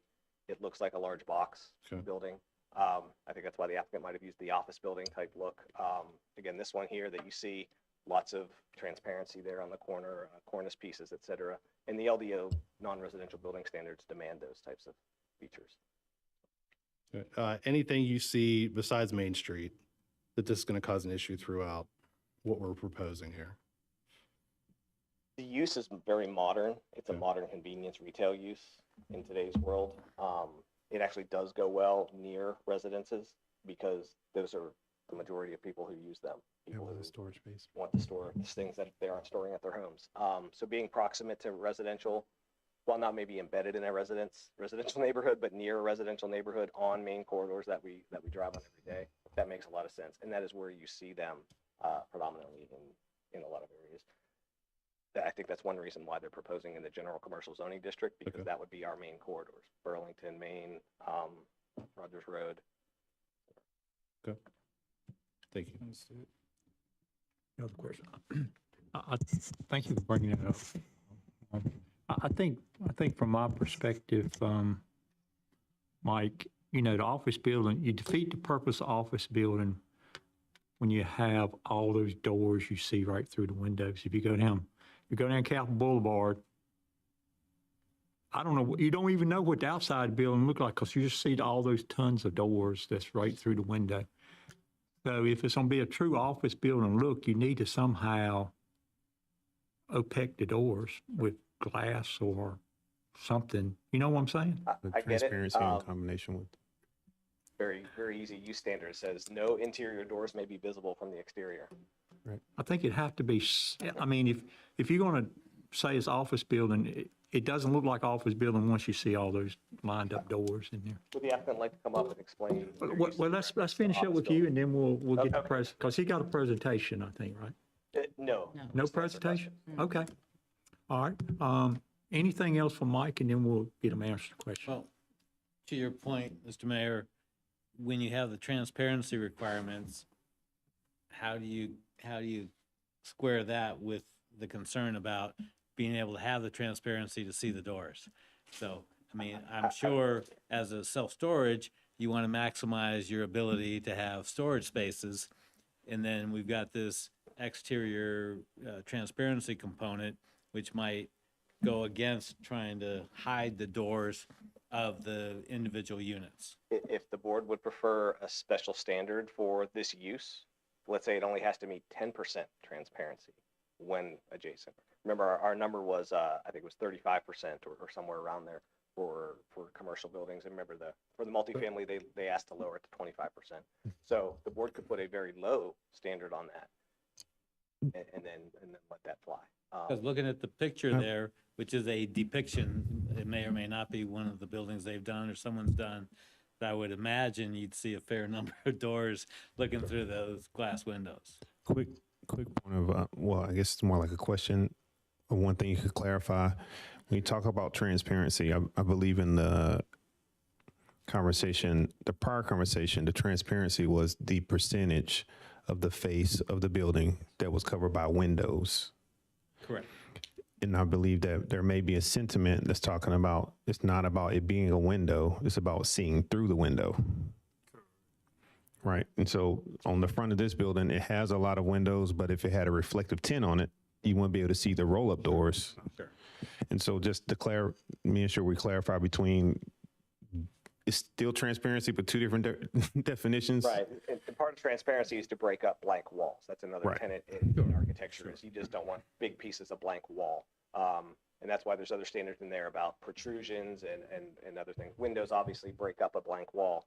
If you look to the left of that picture, you kind of see some regular sized windows there, but this corner piece is almost a sheet glass of window. I think the onus would be on the applicant to design the building so that interior access doors to the units are not visible through where they choose to put the glass. It comes down to the architecture design of that. But certainly I see the point that too much glass could be the opposite result, right. Versus an office building where I guess you do like to see the office spaces in there to some degree. Some office buildings are 100% glass as we know. To interject from the LDO a second, we have been focusing on section or Article 6 of the LDO. Article 5 is not in the design section. Article 5 is uses, and in that section, numerous uses have special requirements and standards and design items particular to that. The way this developed was not through the normal process of staff development. So those individualized use design ideas that perhaps could get captured by what the board is identifying here aren't necessarily there. So if you could imagine, I mean, I could just go through, there are dozens of uses that have their own little 4 or 5 little special things that staff have to check the box on. So enclosed self-storage could have 5 or 6 little things. One of them would be all glazing in front of an interior storage door shall be tinted to an extent not less than 50%, right? You could imagine that would all be worked out. I don't know that that was in the text amendment.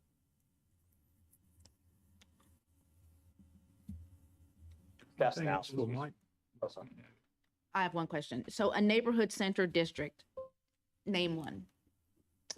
Reserve at Mitchell Mill on the corner of Jonesville and Mitchell Mill Road. That is zoned a neighborhood center district. Almost 400 homes and about an 8-acre commercial tract. Is that the only one we have? Top of my head, that's the only one. No, there's one, 1216 Rolesville Road. On the west side, kind of just south of the point, actually connects to the point. That will be townhomes and a 20,000 square foot commitment of commercial. The Shar property. Thank you, yes. With, hasn't been built yet. Correct, hasn't even broken. right. With a possible business-like building in the midst of those homes. Am I? The reserve eventual mill, the commercial center will be very distinctly separated by an internal roadway. If this is passed, that's what they could do. Yes. Yes. The zoning district could entail an entire area that could be residents over here, and they could choose to put a commercial on a corner of a street. It could be very close.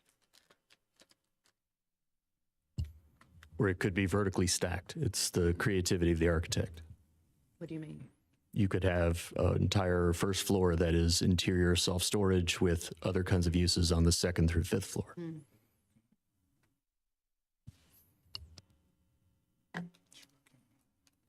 Any other questions?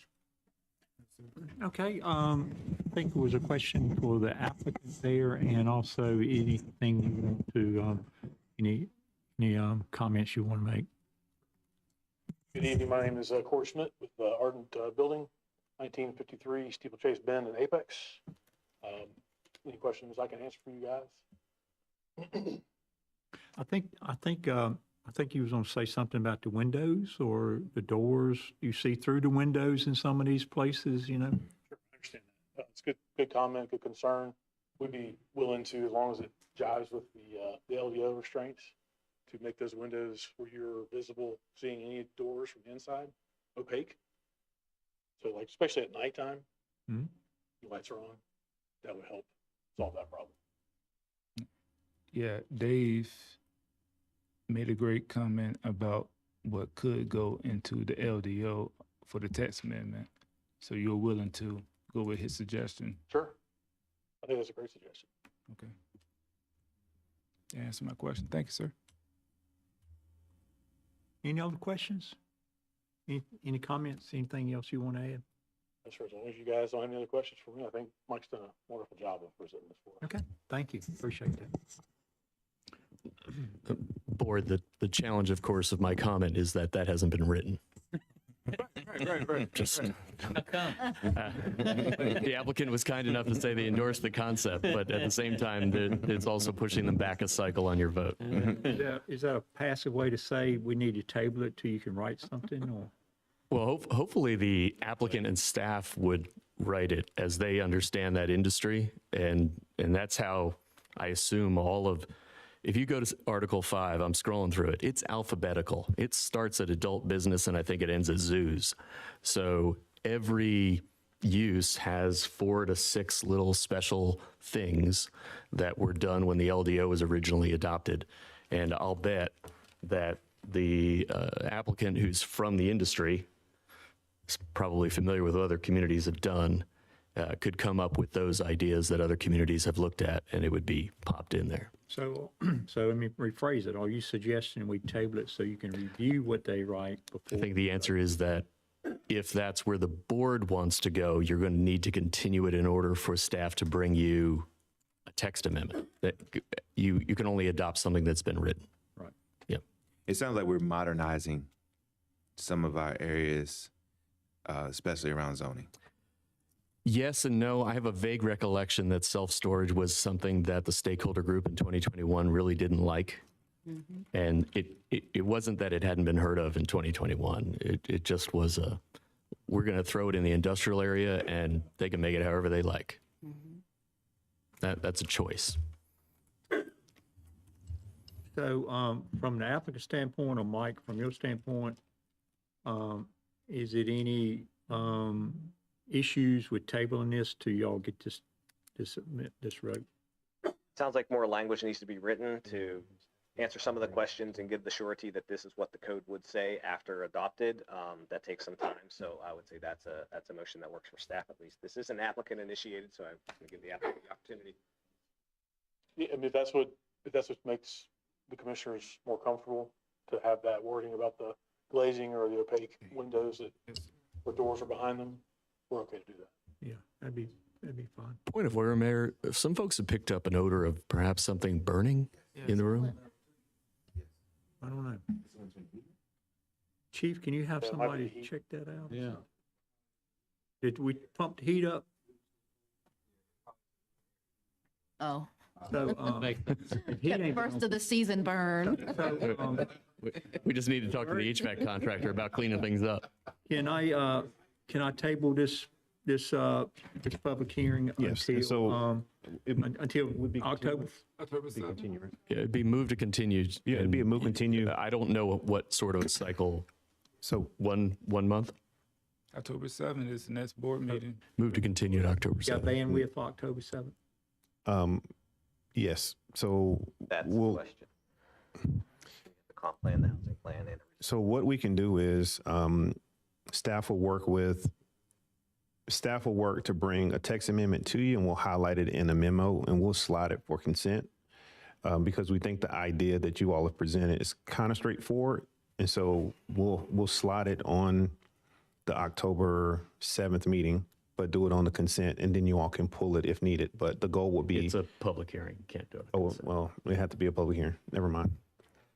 It'll be straightforward. I don't think it'll add too much time to it because it's easy to understand. So. Yeah. But that will, yes. Mike, was anybody signed up to speak? Huh? Is it possible to make a motion to add that as language into that text amendment, or does it have to be actually? It's possible. The attorney doesn't, he doesn't like, he The likes to board- review it. Yeah, the board needs to adopt legislation that's written. Yep. So, yeah. Yeah, we can do whatever we want to, but, you know, we like to follow the attorney sometimes. So what I'm gonna do, is anybody signed up, Mike? Was anybody signed up?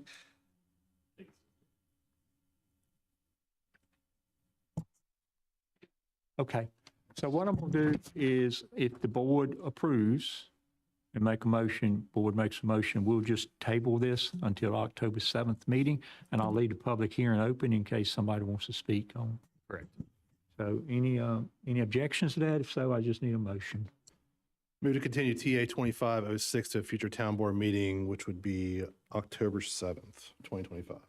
All right, we have a Second. motion, second. Anybody second? Is a second? Yes. Okay, got a motion, second. Any further discussion? Not hearing any. All in favor say aye. Aye. Any opposed? Sound like the ayes have it. Ayes do have it unanimously, so thank you. Thank you, guys. And appreciate that. Thank you, Mike. Last item, I think this, and we continue in the public hearing, so the public hearing will stay open until October 7th. Yes, sir. Legislative hearing ANX 2502, town campus property, and Mike, I think you're leading that.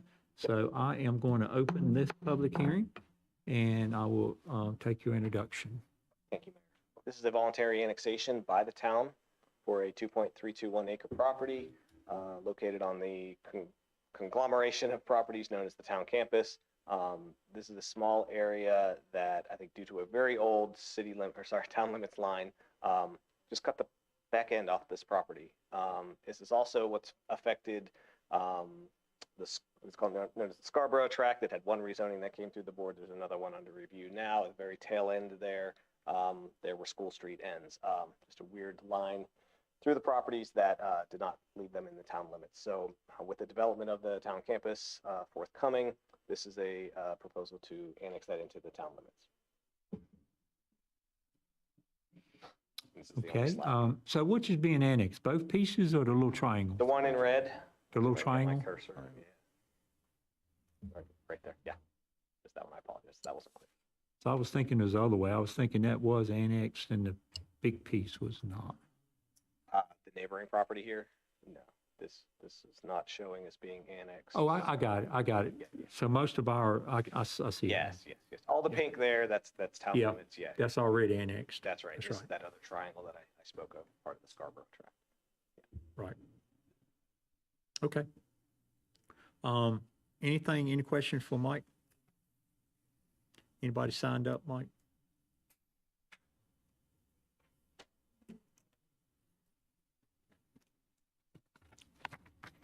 Not seeing any. Anybody want to speak on this?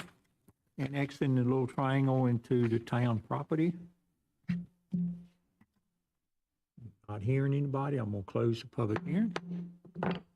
And I will turn it over to the board for consideration. Move to approve the voluntary annexation petition received under GS 168-31 for for Annex -2502, an unaddressed property on East Young Street with Wake County PIN 1768094465, and adopt the ordinance ORD 2523. Okay, I have a motion. Is there a second? Second. Motion is second. Any other discussion? Not hearing any. All in favor say aye. Aye. Any opposed? Sounds like the ayes have it. Ayes do have it. Motion approved. Thank you very much. So with that, are you done? I am done. Oh, thank you. Appreciate very that. The next item is a 10A, B, and C, which we moved. We've been going over a little over an hour and a half. Is everybody okay, or want to take a quick break? Let's take a break before we start, please. All right, we'll take a quick break. So let's meet back at 8:15. So we are on break to 8:15. Thank you. Appreciate that. Thank you.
Okay, I call the board back to order. We've been in a short recess and got a couple items coming up.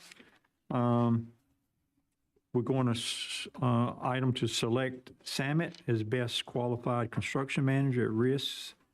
Item contracts with Samet for pre-construction services for the town campus site.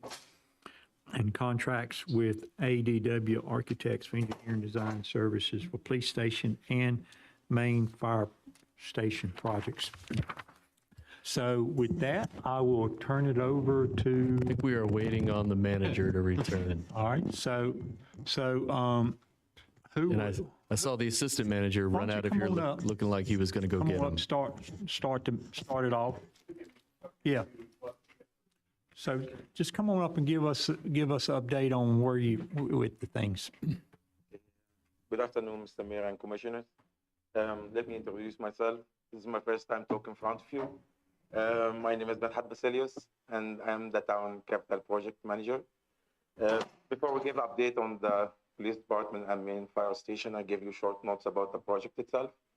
The town main campus have 5 main buildings: the town hall, the community center, the police department, main fire station, and the library, public library. The town is going to be responsible for 4 buildings, and the library is going to be done by the Wake County. And additional to that, we're going to have to do the site development. So for project update, I'm going to back to Keith here for giving us update for the police department and the main fire station. Okay.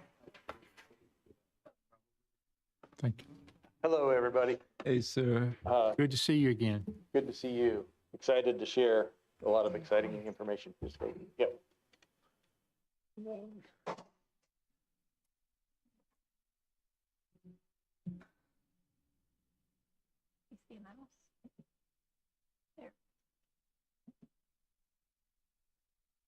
All right, so I'm going to go ahead and give you guys an update on the site design work. Then the police station schematic design. We've gotten through the design part. It's a little different than the last time we showed you. We got some initial pricing. It was a little too high. So we've gone and redesigned some work, and we're getting pricing back here at the end of this week on the fire station and next week on the police station redesign. So we'll just kind of go through that. Let's see. So what we decided, because we really were trying to cut quite a bit of cost out on the police station, was to try a 1-story concept. And so you'll see that. One thing I'll point out that's changed just a tiny bit. The consultant that did the traffic impact analysis wanted there to be a little more of a free flow of the drive going through the campus, I guess to avoid more traffic stacking when this eventually has everybody there and or the neighborhood going through. So what we ended up doing was it comes in straight, so you still look straight in at the town hall and the 2 buildings flanking it, but it's kind of a continuous curve as opposed to stop signs. The stop signs will be on the side there coming from the library and police to it, but it allows the traffic to flow through.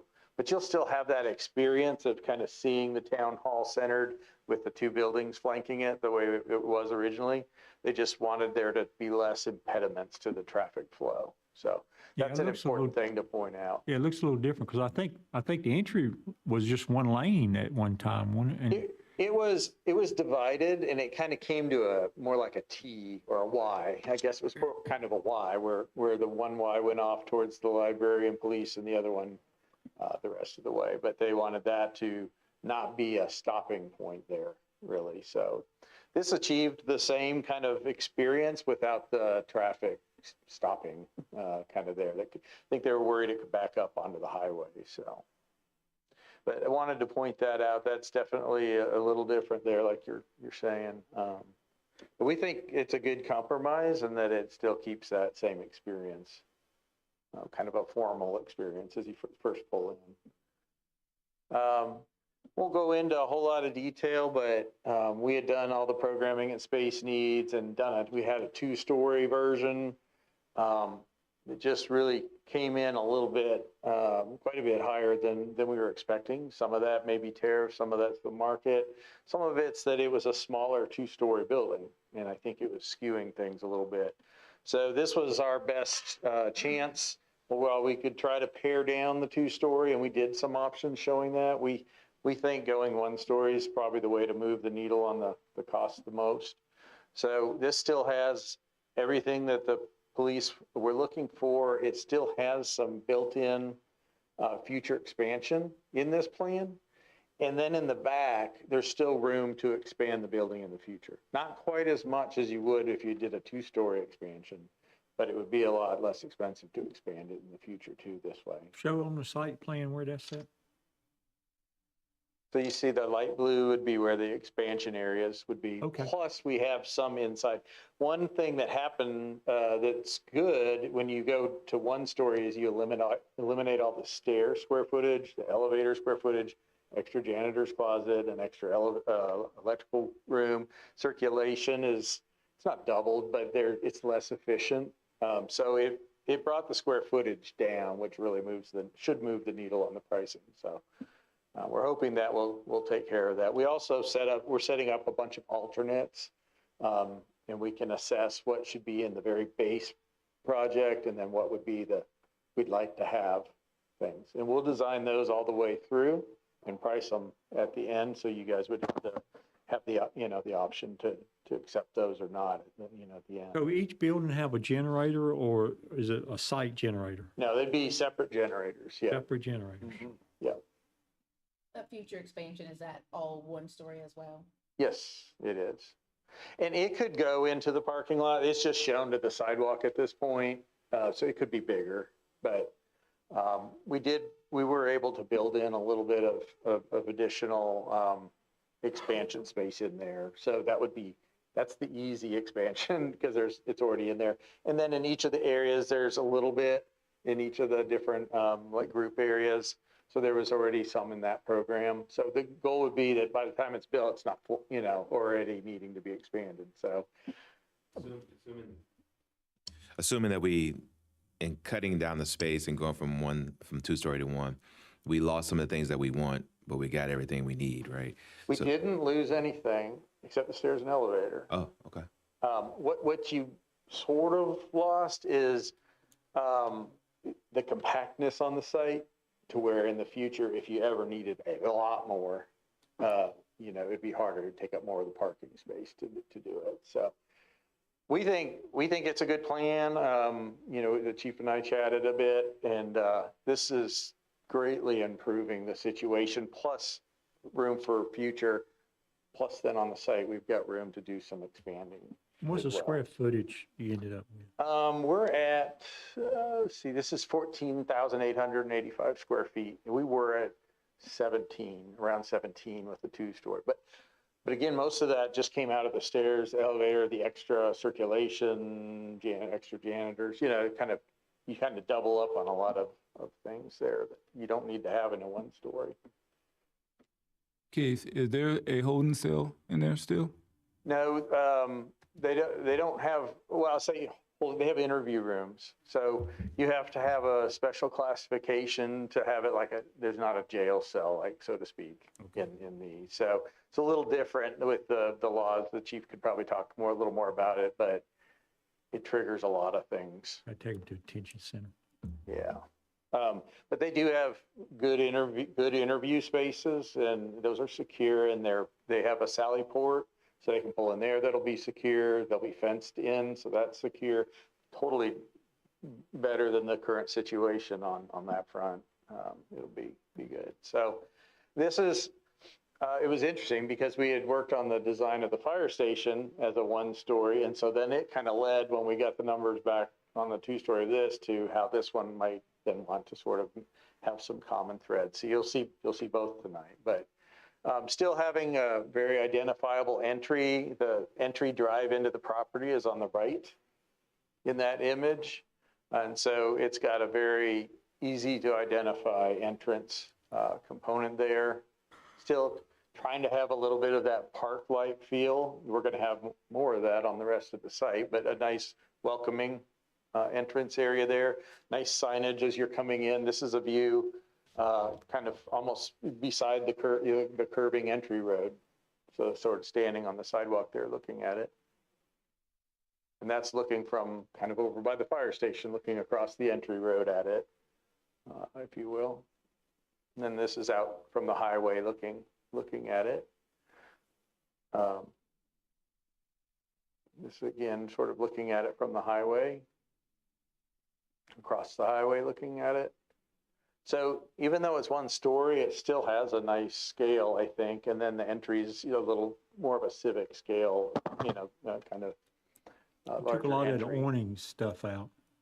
Yep, sun shading, and it gives it some character and all too. So we've done a lot of police and fire stations with the prefabricated metal awnings like that. They're not fabric or anything. They're like standing seam metal. They look really nice. And this kind of shows those potential future. We won't locate the generator there. It's where a future expansion would go. We'll move it out a little further, thinking about those future spaces down the road. And you can sort of see the fire station beyond you, a little preview of what's coming there.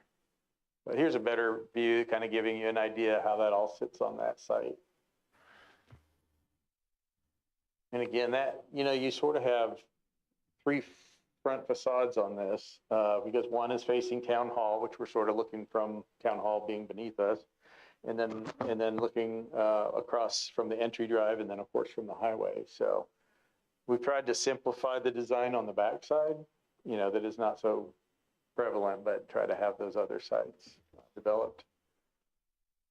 So that's the police. Let's see if I can go over to the fire, and then we can come back to any of these. Let's see. What'd you hit to go full screen? Thank you. All right, so then the fire station.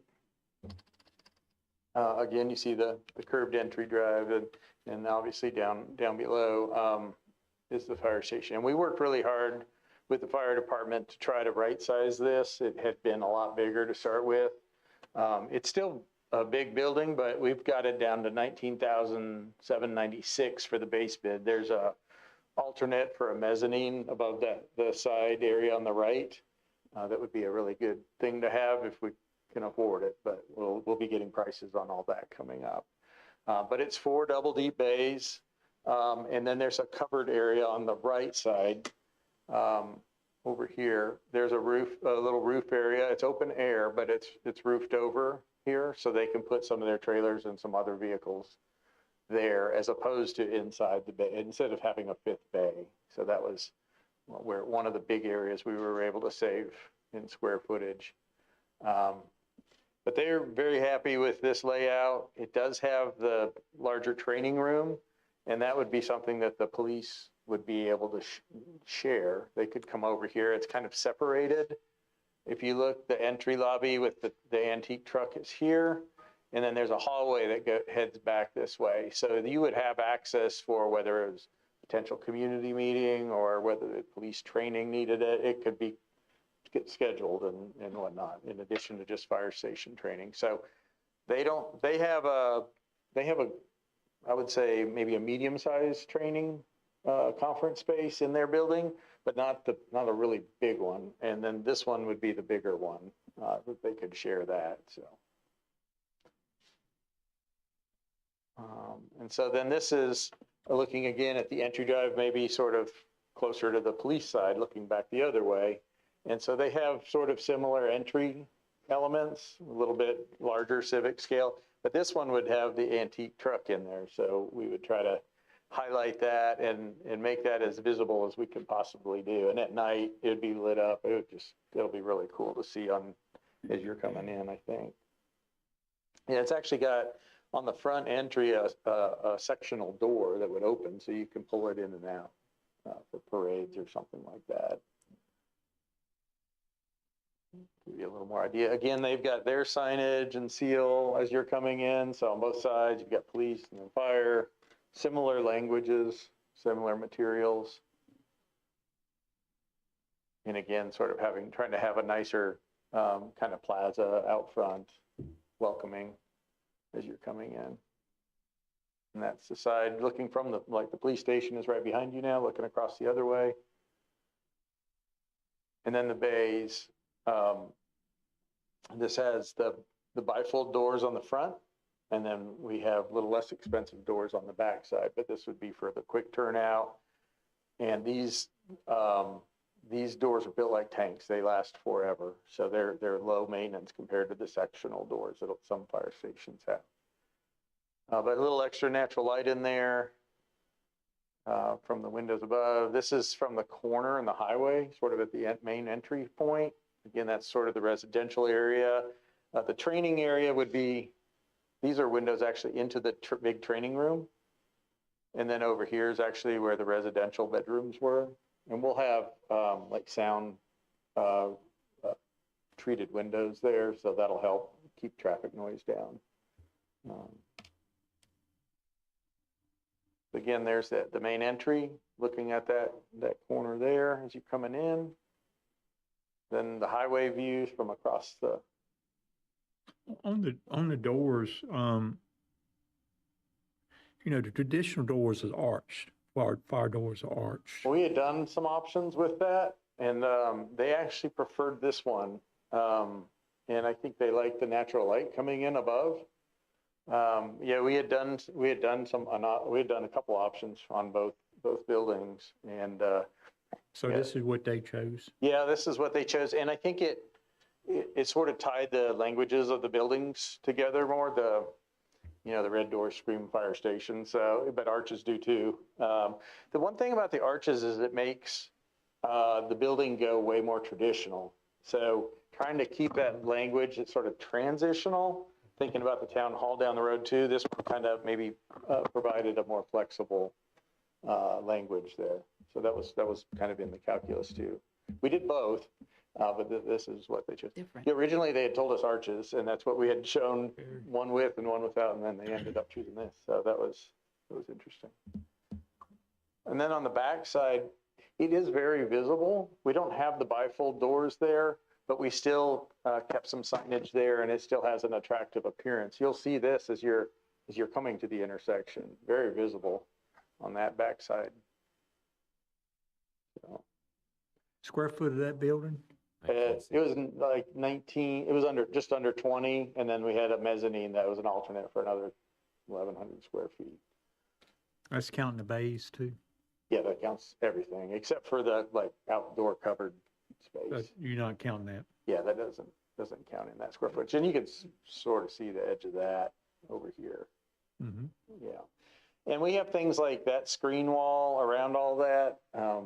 We have that masonry wall price as an alternate. We'll get those numbers back and see if we can afford it. If we need to carry it as an alternate, we could always plant some big hollies or something if we needed to. But we like in the schematic design early phase, we like to do lots of alternates for our estimator and for Samet in this case doing their estimate. It's easy to add them. Yes or no, it's easy to look at lots of options that way up front. And then as we move into the rest of the phases, design development, construction documents, we like to carry good 5 or 6 alternates and design them all the way through. And that way on bid day or guaranteed maximum price day with the construction manager process, you have options. So if the market settles down and the numbers come in a little better than maybe these early estimates, then you can decide to go ahead and pick up some of those alternates would, be ideal. Gives you guys a little more flexibility. And they're designed, if you didn't do it today, you could probably do some of them later, So what interest rate are we funding, we think this is going to be? Amy will probably get you better information on that. Right now, so what we're expecting is hopefully like this Friday, we're going to get numbers on the fire station. And then the following Friday, we should be getting numbers on the one-story version of the police station. So we'll know a lot more about where we're at. And then, like I said, we have like, at this point, like 12 alternates or a whole bunch of alternates for them to price. We won't want to carry all those, but we'll make some decisions and decide what the best ones to carry are. Does this building have a decontamination? It does, yeah. And it's actually set up kind of a nice way that it's set up is that it's got a door to the bays, but it also has a door to the exterior. So the decontamination room is right here. And we actually have one of the alternates would be to add a little shower area there for them as well.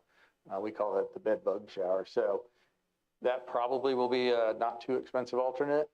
But like if you're at a call, sometimes you may be sitting on someone's bed and they may have bed bugs there. And by the time they're halfway back to the station, they realize it. And so it's nice if you can go ahead and do a little shower in there too, to have them, every time I say that, it makes me want to scratch my head too. But it's nice that they could jump in the shower, have a change of clothes right there in the locker instead of walking through the living quarters. Yeah.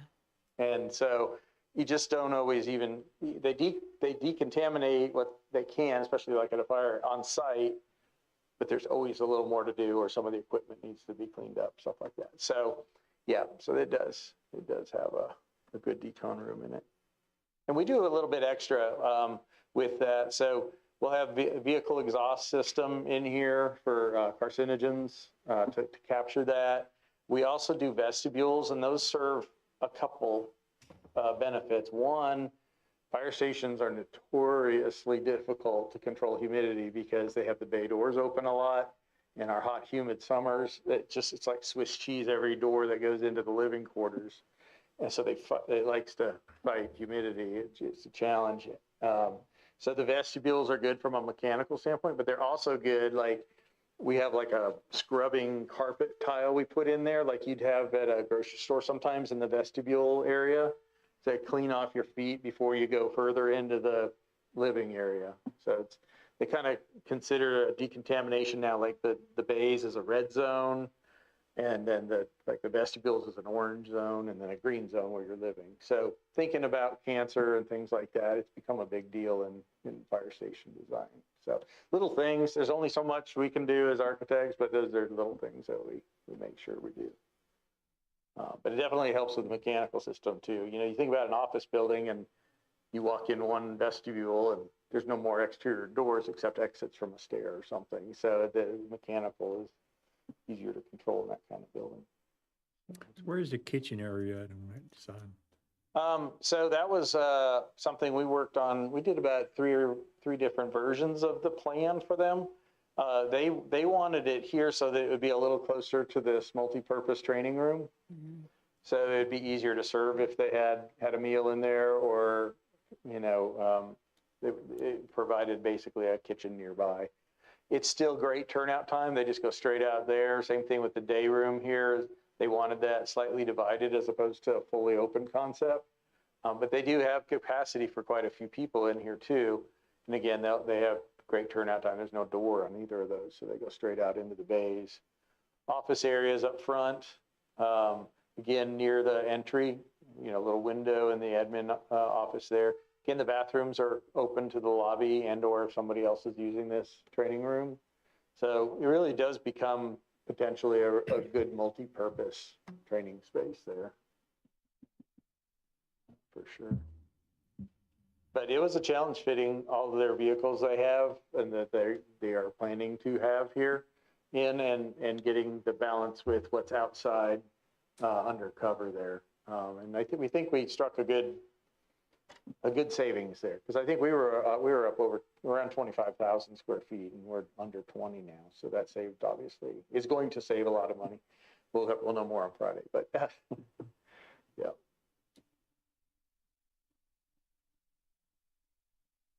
Any specific questions about either of those projects?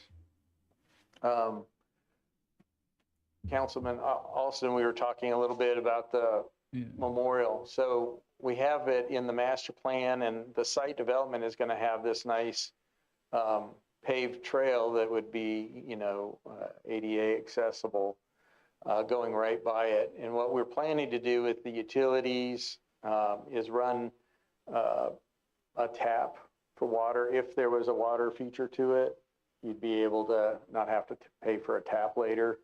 As we're putting it in, we might as well put a tap there now. So same thing, if there is electrical required for lighting, stuff like that, we're going to try to make sure that that's set up to be easy to add this. And this isn't currently in the budget for these two buildings or the site, but it could be added anytime.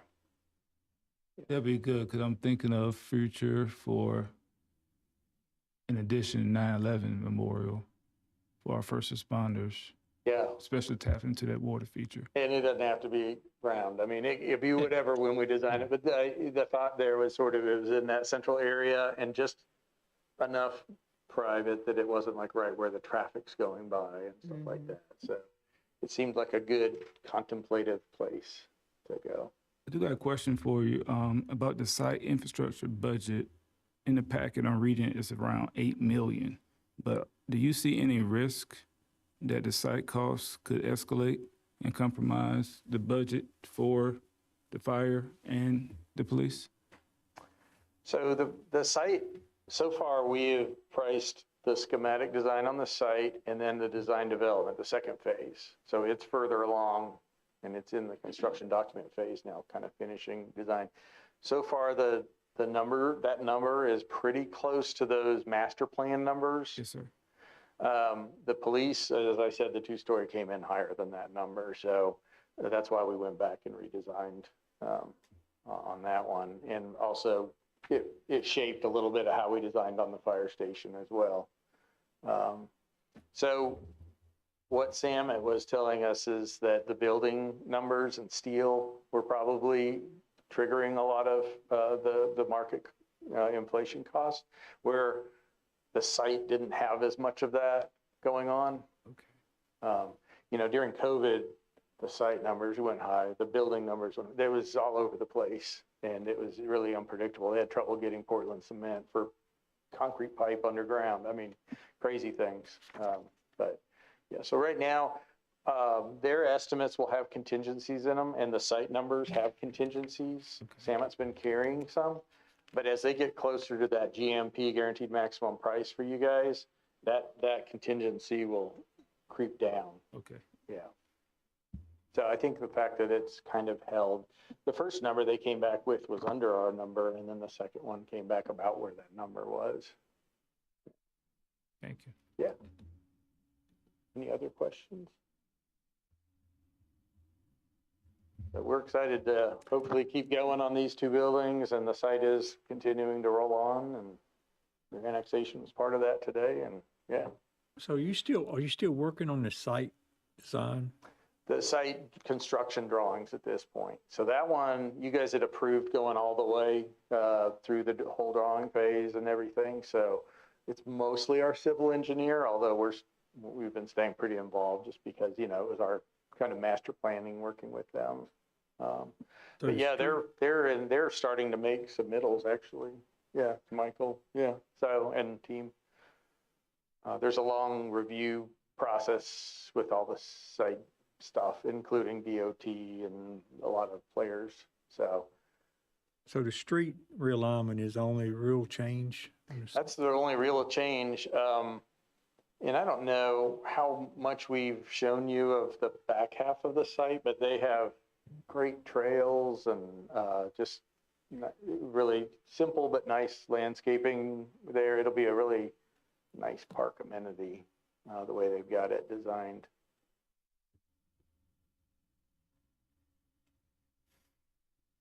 So when we do the site work, the whole complex will be done at one time, and it would be just waiting for the buildings to be put on. Yeah, and there'll be an economy to get the buildings going at the right time. So the plan is, the site actually had a little more scope in it because we had them kind of make it pad ready for the buildings. So a little bit of the grading work and some of the utility taps and things that you would have had in the building by itself. are being picked up in that initial site project. The stormwater device, the BMP at the back of the site is sized for everything that would come. Okay. Not all of that's coming now, but it's going to be sized for that, so it would never have to be enlarged or anything also. So if one day, years from now, Young Street need to be widened, are you setting the buildings back for future Young Street Yeah. changes? Yeah, so you can see sort of a deceleration lane there that's going on here. Actually, all this gray area is actually improvement and widening. And the traffic impact analysis that was done definitely dictated what's going to, what DOT is likely to agree with. And so this is showing all that in the budgets on the site work are including that at this point. And the setback, the future setbacks, everything is set back. One of the big ones is the fire station. So no matter how far back, the future setback is, we want to make sure we can still pull a ladder truck all the way out and it not be in the street. So that's kind of sometimes how we site the fire stations in particular. But yeah, both buildings are set behind any kind of future setback that would ever happen. Yep. Yeah, there was some discussion about the widening, that there would be a little widening required by DOT for this.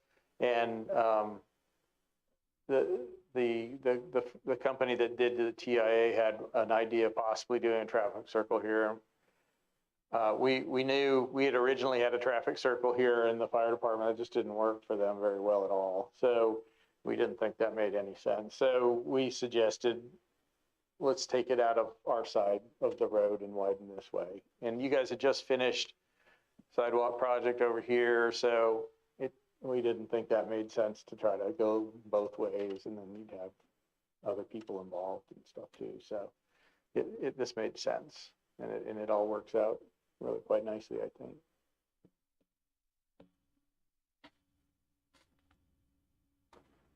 Any other questions?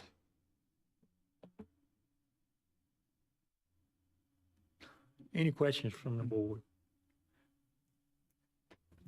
What's your question?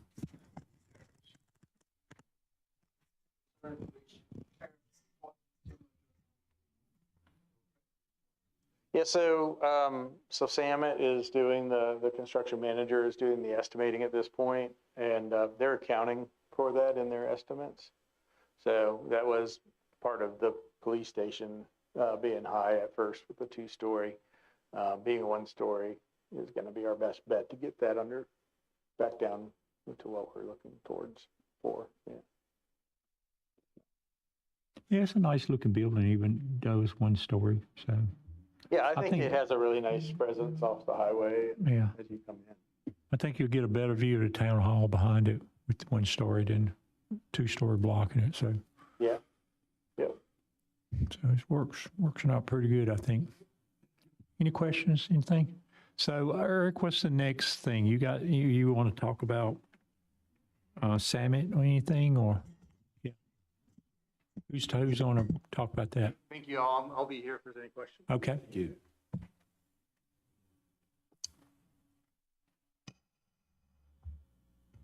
Yeah, so the next will be discussion on the construction manager at risk. It'll be Mehmet. Okay. So just to clarify the procedure, the town had it, so it's finally ended with elected Summit as the best construction management at risk. So in November, the town issued an RFQ required for qualification to hiring construction management at risk.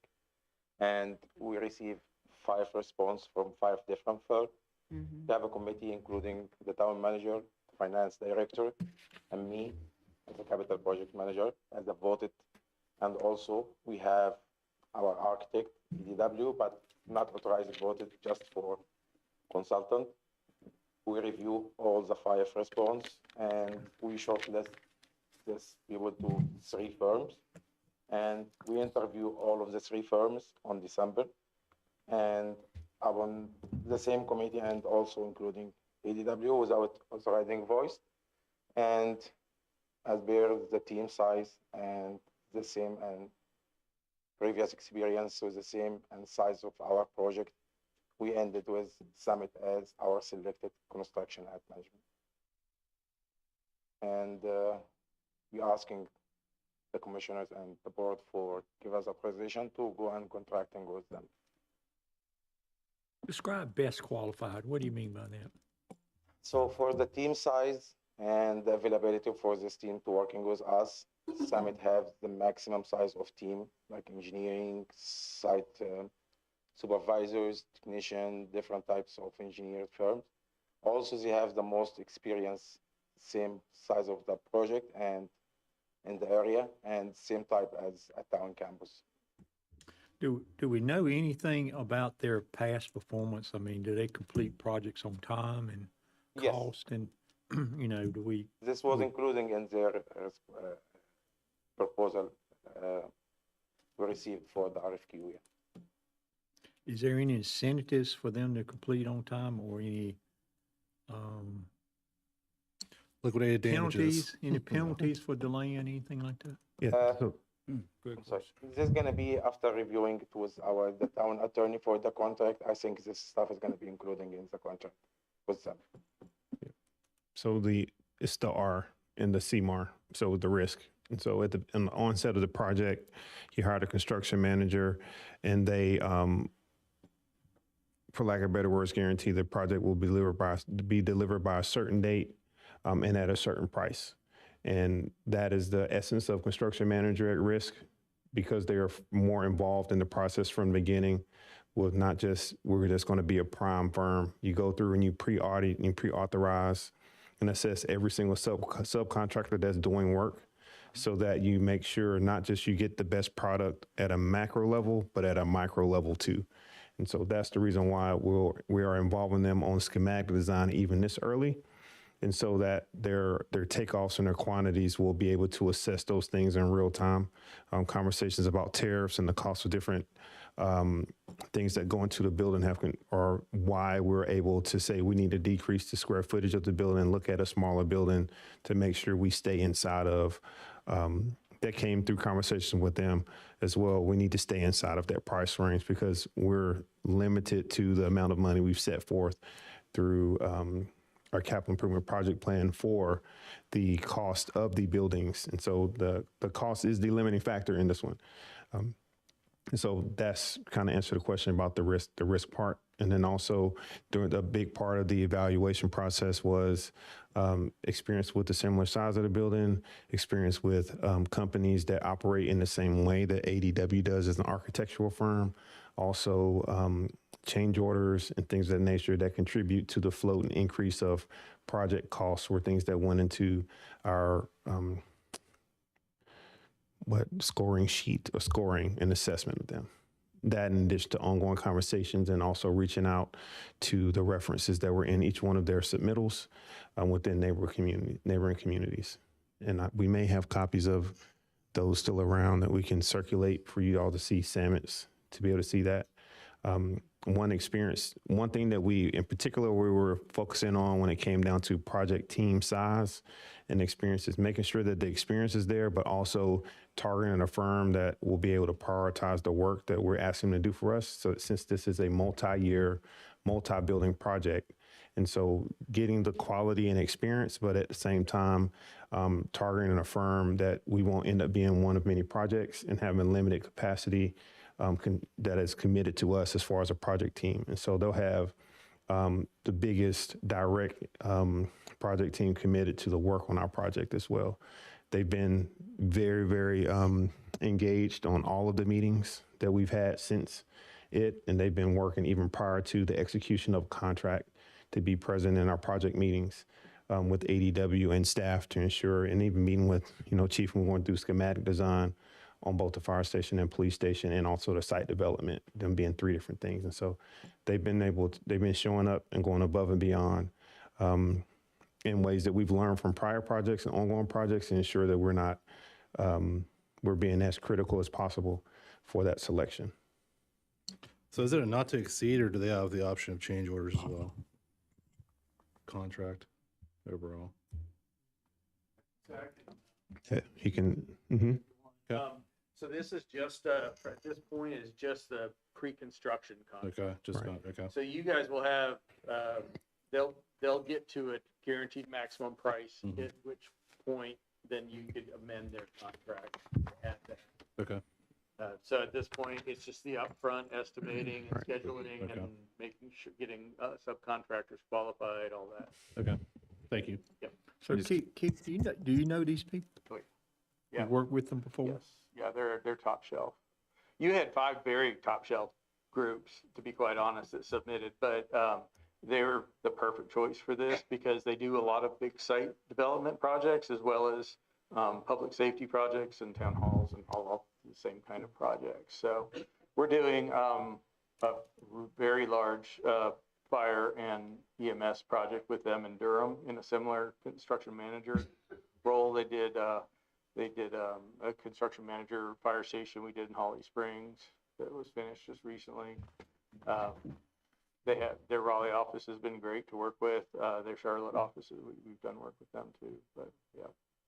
It sounds like they have good relationships with DOT and other larger of our areas that we have some delays. Do they have good lines of communications in those Absolutely. agencies? Okay. The other thing, I think, another one of the criteria, I didn't have a vote, but, I was there as part of the evaluating assessments, is they have fantastic experience with the local government commission and how you have to time all these things. So I know that was a really important thing, Amy was looking for also is, and, we have experience with that, but it's a team effort at that point. You have to get your bids in and time it with the submittal times for the LGC. And so they do a lot of public work. So they're used to that process. And in this situation, the Main Street project, since it takes place within a right of way and is on a DOT road, we don't have to cross that bridge with this project since it's a vertical project that's on our property. And so, but we will be subject to, not subject, that's a bad word, but we will be working with NCDEQ and different stormwater and environmental impact things that we've already been proactively working and talking to them about. And a lot of those relationships actually have been solidified through the Main Street project. So Ms. Kimberly and those and such like that at NCDEQ, we'll just be talking to them. The same people we talked to about the Main Street project, we'll be having those same live conversations with them in regards to this project. So Keith, who's responsible for getting all the permits? Would that be ADW or would that be Summit?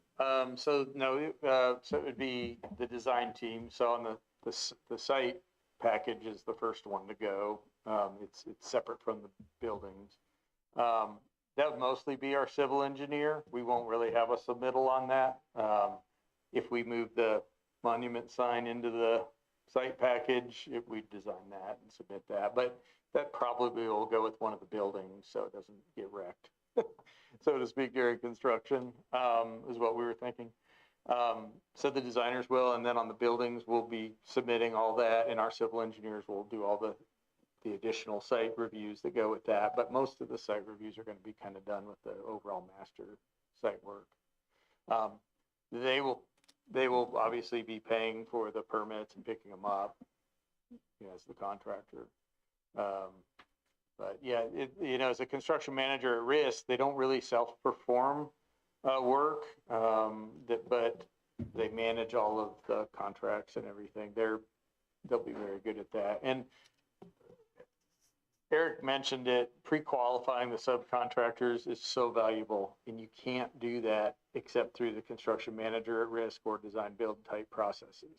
So like as an architect, we can't do that. We could do pre-qualifying for a general contractor, but we can't look at their subcontractors because they have to kind of take the low bid.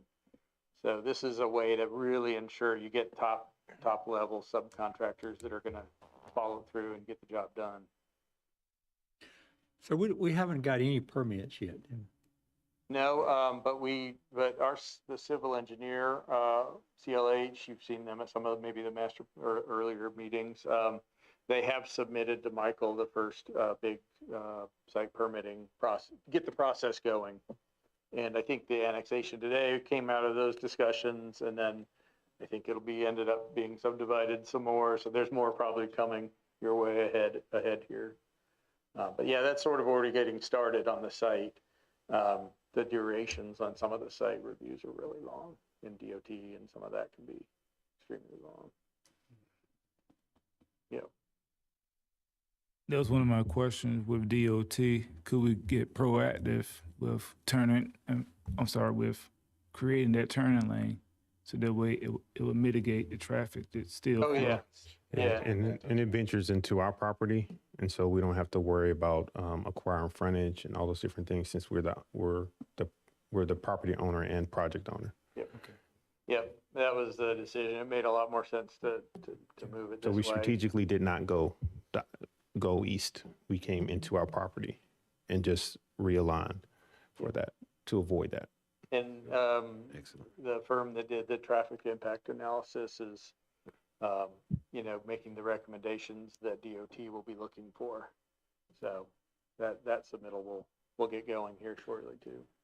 Yeah, I think environmental permits is one of the things that we've been hindered with, especially from the private sector side and commercial here in town. So do you have good relationships with those county and state?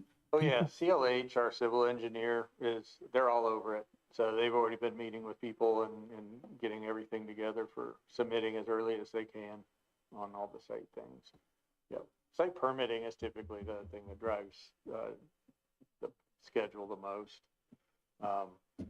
The police station will not have to go to Department of Insurance because it's under 20,000 square feet, but if we do the mezzanine, the fire station might, but we have a great relationship with them. We do preliminary reviews, which they end up giving us pretty much the comments we need to respond to, and that's never been a problem for us. So, yeah, we're not worried about all that. It should go smooth. CLH is a fantastic civil engineering firm, so they're very proactive. So, I know we've seen some timelines and stuff. Is it your firm doing the timelines, or Summit? Would they be doing the timelines, or how are we going to do?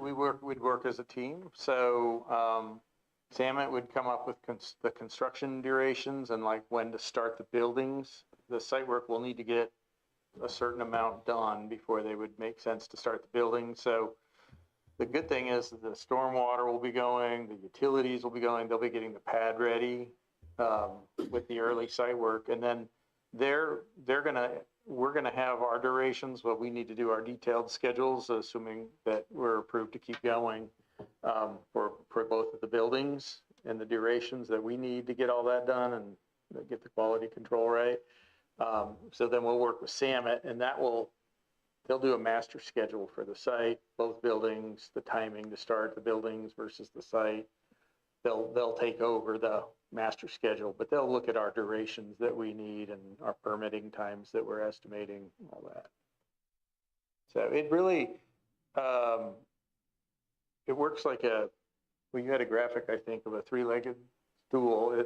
You have the construction managers contracting with you, you have your architect with you, and then you guys. So it works as a really good team. Yeah, it's really a good graphic because it does work that way. And it's not confrontational. Everything's brought out really early. So everybody's talking about everything, all the concerns or schedule issues or whatever from early on. It's a really good process. Some of the bid jobs that aren't going through a construction manager have been a challenge. The quality of subs and contractors can be questionable. There's less and less craftsmen. So having the pre-qualifying as part of their scope is really a big deal. You really get good contractors on the subcontractor. Gentlemen, the statute requires that the board consider the advantages and disadvantages of a construction manager at risk. Tell them what the disadvantage of construction manager at risk is. Well, the disadvantage is that there is a little additional cost. So you're paying for their pre-construction services. Correct. So they're doing these estimates, they're doing these meetings, things like that before it's bid. So that would be the downside, I guess. Also, by pre-qualifying the contractors, you're getting better contractors, and they may be a little more expensive than the low bid contractors might be. So there's also a cost associated with that typically, in my opinion, so. Yep. Agreed. And so there is an additional cost, and to echo what Commissioner Austin said numerous times, he said the price, what you pay with the value is what you get. Yes, sir. But what you find with the construction manager at risk efforts is that the cost is higher, but the cost is what you know the cost to be. And so as you go into it, the cost you think it's going to be is typically what it ends up being. And through the pre-vetting of your subcontractors, you avoid a lot of the scope creep and the costs that are done. And so the cost on the front end goes towards time and prior proper planning and the things that avoid project overages and ensure that you hit the target on the budget. And so in this situation, looking at the money that we set aside via our taxes and how we've strategically funded our capital projects plan and program, working with Davenport and things of that nature, staying in that number is very, very important because this isn't like the Main Street project, a project that is funded through Campo, and there's an 80%, 20%, and the state will cover 100% of this, and Walbrook covers it. This is tax dollars. And so it'll go from, we're going to be on the hook for pennies. Like any overage is going to be another penny. We're going to have another cut in our operational budget or our capital projects budget. And so our recommendation is to avoid, to minimize, to do as much preparation on the front end to minimize the risk that will be later in any kind of scope creep or change orders and things of that nature. And those are things that we're actively learning from through other projects that we have going on. And so thanks, Dave, for that. It's definitely, our recommendation is CMAR, the construction manager at risk, over the traditional route of bidding that comes with some of the risk and also some of the concerns that even some of your questions targeted, Mr. Mayor and you all. And so, Commissioner Vilga, a lot of the questions that you asked will not be as directly addressed or targeted and avoided through a traditional bid process. And there's a time thing as well that will go with that. Great. So I think that's good. I think a couple points. One is, delays cost money. Correct. So if it's less delays with this, it may cost a little bit more upfront, but hopefully we won't have delays. And the second point, I guess, my question, does this pre-planning, getting this risk project manager, is that going to slow down the start of the project by having more planning and that kind of thing? So are we slower starting than putting it out for the bids, I guess, is kind of my question. No, because they've been involved, so much early on. You definitely need to bring them on at the beginning of design. That's where it pays off time-wise. It also pays off time-wise because time is money for them, and because they have subs that time is money for them that are good quality subs, they're going to get done in the construction phase even faster. So, and they'll do a better job also. Sometimes the pricing exercises take a little longer leading up to the GMP, just because they'll be getting trade subcontractors to help them with some pricing to compare to their own pricing estimates. So it takes a little bit of extra time there as opposed to just our cost estimator doing it. But it pays off in the construction side for sure, I can tell you that. So could you please define GMP for the board? Sorry, what? Could you define GMP for the board? Oh, so GMP is the guaranteed maximum price. That's ultimately what they're going towards. And just to make sure you understand, they will competitively bid everything that a regular contractor would. They'll have hopefully more than 3 prices on everything. It's all open book. You guys will be involved, as much as you want to be on that. And so it's all competitively bid still, but it's to the ones that have been pre-qualified. So you've got a good group that's bidding it to get the different subcontracts. All right, well, this has been a good discussion. I think we can kind of move on, but I do want one final question, I guess, Keith. So, you're involved in a lot of these projects that you design with working with these people.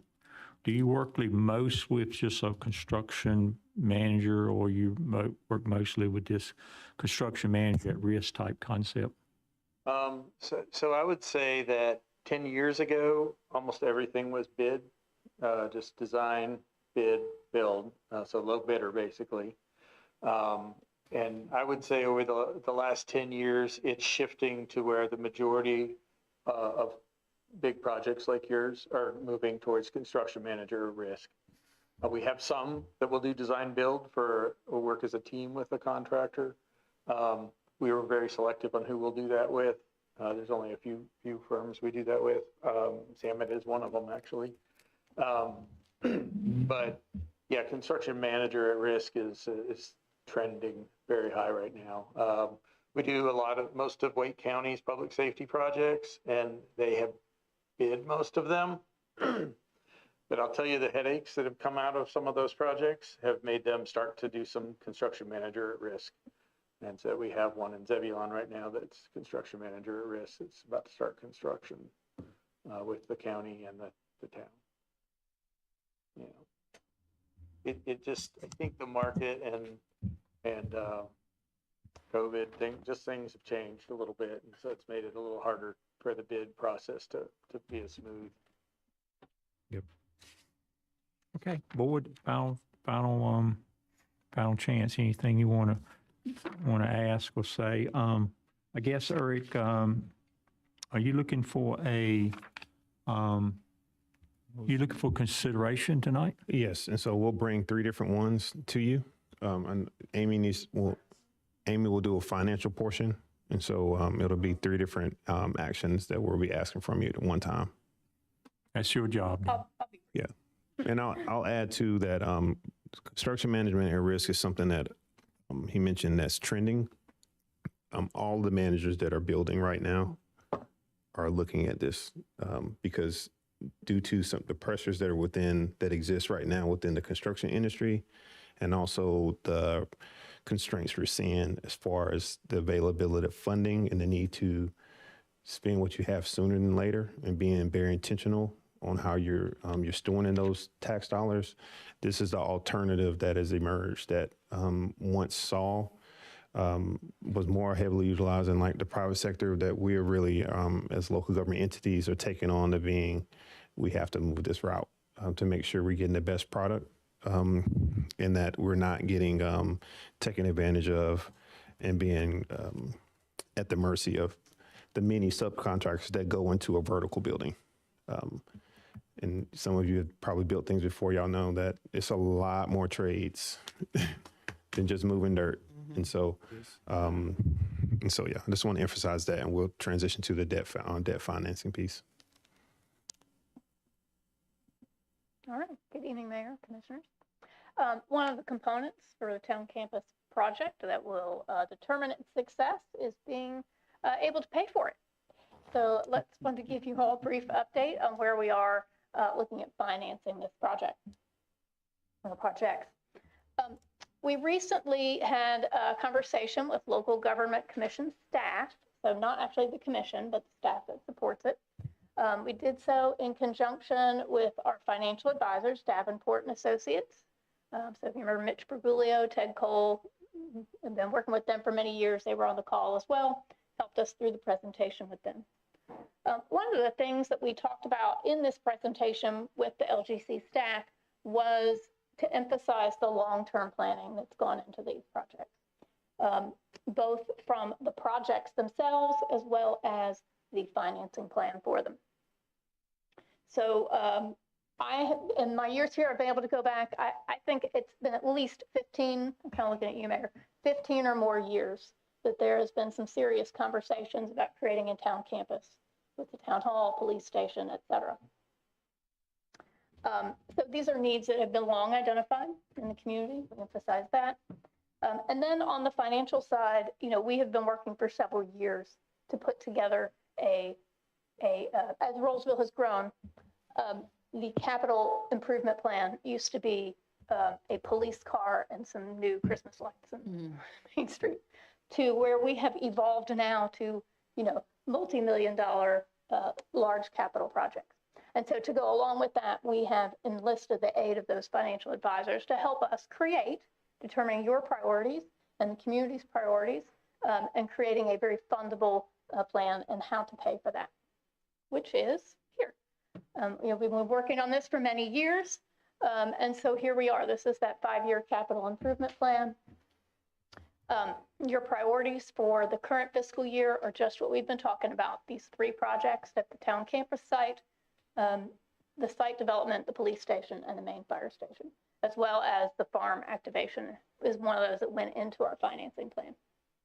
And so our financing plan, we have determined, and you all have taken action to ensure that we, if our projections hold out, that we will be able to pay for these first series of projects that we have outlined here. And so we shared all of that with LGC staff, both that this is not a whim, right? We didn't just decide yesterday to build these buildings. We've been talking about them for a long time. We've been working for a long time.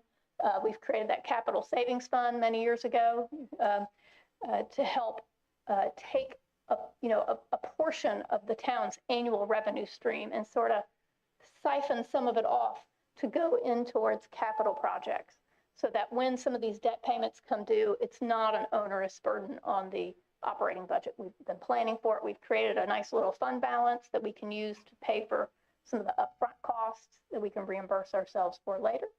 So we have a nice little nest egg to do that. And then when the debt payments come due, we're prepared for them. So big thing from that is no significant concerns were expressed from the staff. So what's next? What's next is to actually go to the full local government commission. Based on what we're getting from ADW and CLH, it looks like we'd be going for debt financing for the site portion of the project, probably at the February or March LGC meeting. So what that means is the application is due 1 month prior, so that would be January or February. And so there will be actions that you all will need to take. Could be December, probably January, right? We're going to be working with Davenport to get bids on financing. You'll have a resolution authorizing staff to go make the application. There'll be a public hearing. So some of those things will probably be coming up right after the turn of the year. One of the other items I have on my work list, if you remember all those times that Davenport comes up here and presents to you, they talk about maybe setting some benchmarks for some of your debt. And so what I'd like to do is bring to you your entire financial policy, including those debt benchmarks as well. So I'm hoping to do that before the end of the year and bring that to you for your consideration. Just a few I have other considerations on here. It's just a few other things that are kind of playing into all these conversations. We are having conversations with Davenport, do we, and how and with the town attorney about the lots on the site and what's going to be used for collateral, for what loans.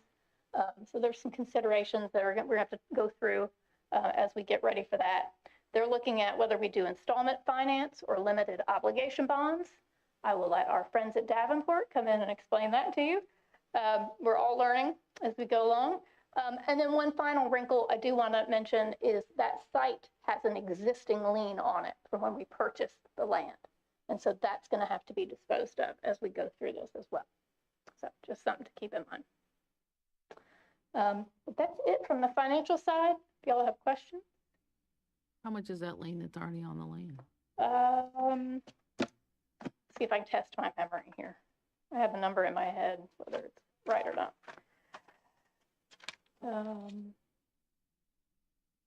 Yeah, it was financed 1.6 million. There's still about 960,000 left. Thank you. And I hate to lose that interest rate because that was a good one. And when was that? It's many years before it was actually due, right? Yeah, so it was issued in October of 2000, no, sorry, that's the other one. It was issued in June of 21, and it's a 10-year loan. So 30. Yeah. So we have to dispose of that before we can take it? That's right, because the land is the collateral for that lien. And so if we're talking about using the land to be collateral for site development or for a police station, then we're going to have to dispose of the other lien first. But we can wrap all that into the financing as we go through the financing for the site or the building.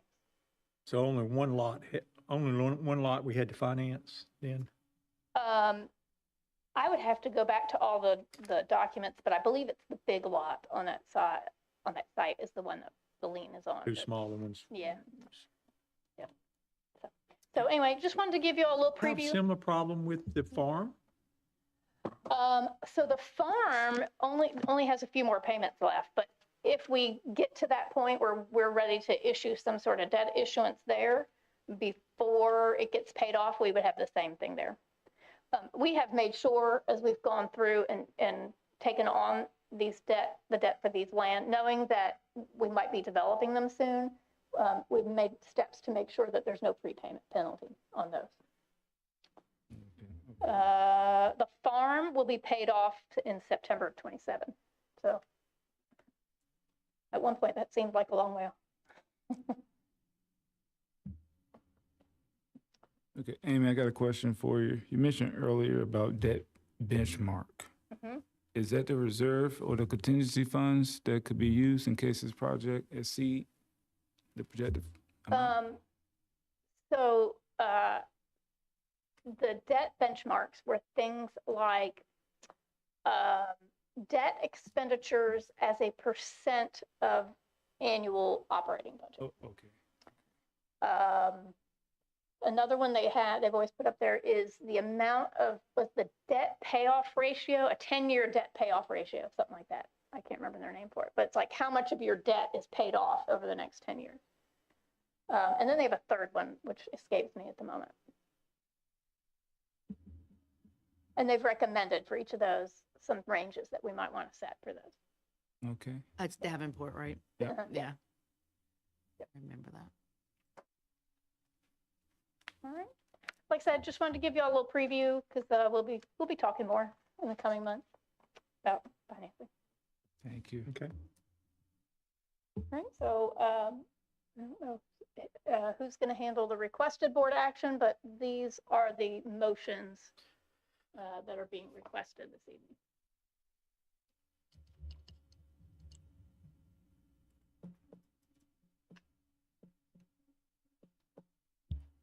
Thank So you, Amy. I think you guys had a while to read up on this stuff and all. Does any board member have a concern for more information, or you need more time, or you feel like you're comfortable we can make the decision tonight? I see some nods. This is the way to go. CMAR definitely brings accountability. Okay. Anything, Eric, you want to add before I turn it over to the board for deliberations? Okay. All right, board. Dave? I just said an apology today. No, we're fine. We were talking about the wordiness of the motions. I know.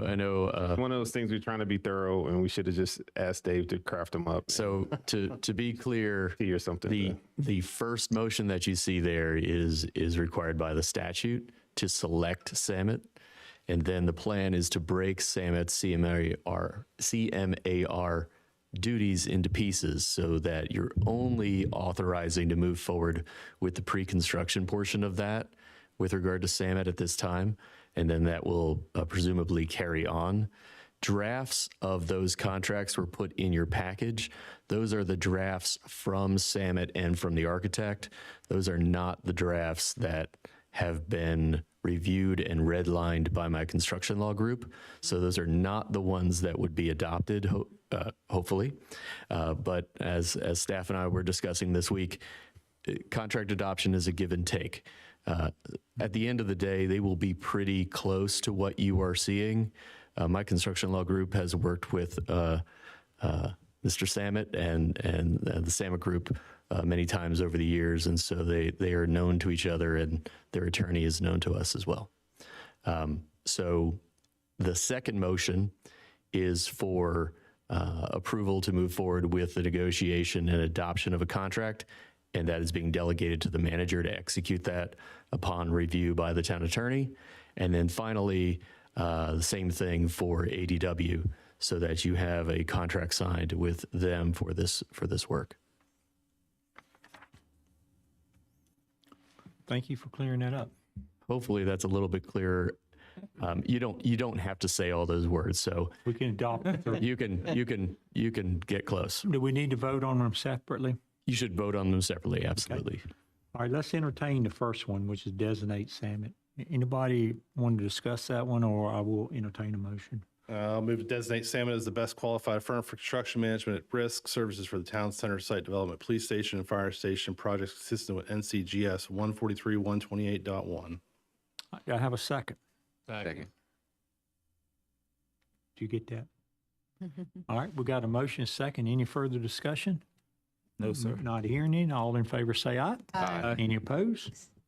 Unanimous, sounds like.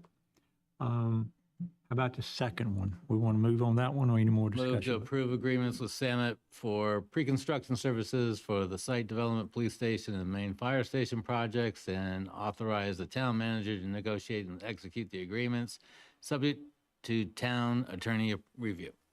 I got a motion? Second. Motion and second. Any further discussion?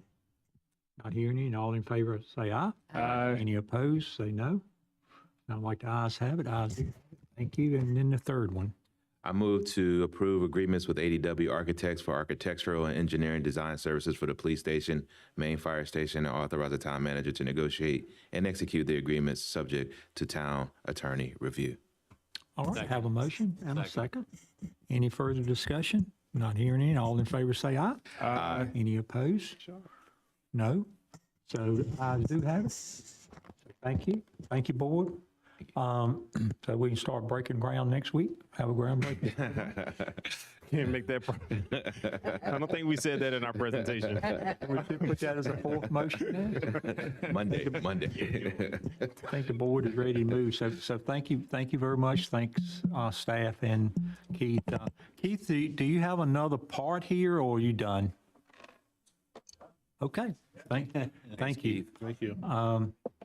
Because you incorporate all your updates in one thing. Appreciate that. I don't see Josh here, so is he coming? No, Josh is not coming. And so what, Meta, he'll come up, we can talk through updates on the Main Street project. One thing that we're doing after the meetings that took place last week, and when the meetings with the business owners and subsequent ones, it was a holiday, and so everybody's kind of back from their respective vacations. What we're doing is this week setting up windows of time for technical meetings with community stakeholders and people that have expressed concerns. And so tomorrow we have a meeting with Duke Energy to go over the street lighting plan. That is specifically about addressing and getting answers around certain things around the street lamps that was brought up last week. And so we'll have the technical team here on Thursday. It's like an open time to meet after 1:30 p.m. on those same topics. So we'll be reaching out to the business owners, Mr. Edens as well, to set up those technical meetings for that. The things that had kind of emerged out of last week, some of them was highlighted in public comment this morning by Mr. Edens as well, getting those updates around the stoplight, street lamps, benches, trash cans, and planters. And so we're working on that. Those things will all be purchased by Fred Smith Company. And so they weren't present for the meeting, the business owner meeting. They typically aren't. And not present here tonight too. And so we're getting answers on that. And so the important thing is to just state that the project's on time for delivery for the last week in September. We hope that we'll meet the expectations of even our Chamber of Commerce, ahead of the Barbecue and Bands Festival this week. We're definitely on the home front. We're working through communication, clarifications with informing people about a lot of the things that are going with the project. Right now, paving started on the opposite side. It'll start on this Thursday, and they're doing a lot of the earthwork that goes towards building the foundation for the paving and for the curb and gutter that needs to go into place on the, I would say the east side right now, starting with that small parking lot coming up on there. Are there any key updates you need to mention? I think the question that I've heard today was, Josh told everybody last Thursday that they was going to start putting asphalt down today. Right. And it's now Thursday. So what happened between Thursday and today to delay it by 2 days? So I wasn't. I have to plan a team working today, but this team is not available, so they start Thursday. Right. So they're doing the pre-work for the First resurfacing. question we're asking them today at 7:30 in the morning. Like you said, it's starting today, but correct. You delayed to Thursday, so they said the team is not like they try to get the team starting today, but the team gonna start on Saturday. So it's their problem. They created the problem and they didn't deliver like they said they would less than a week ago.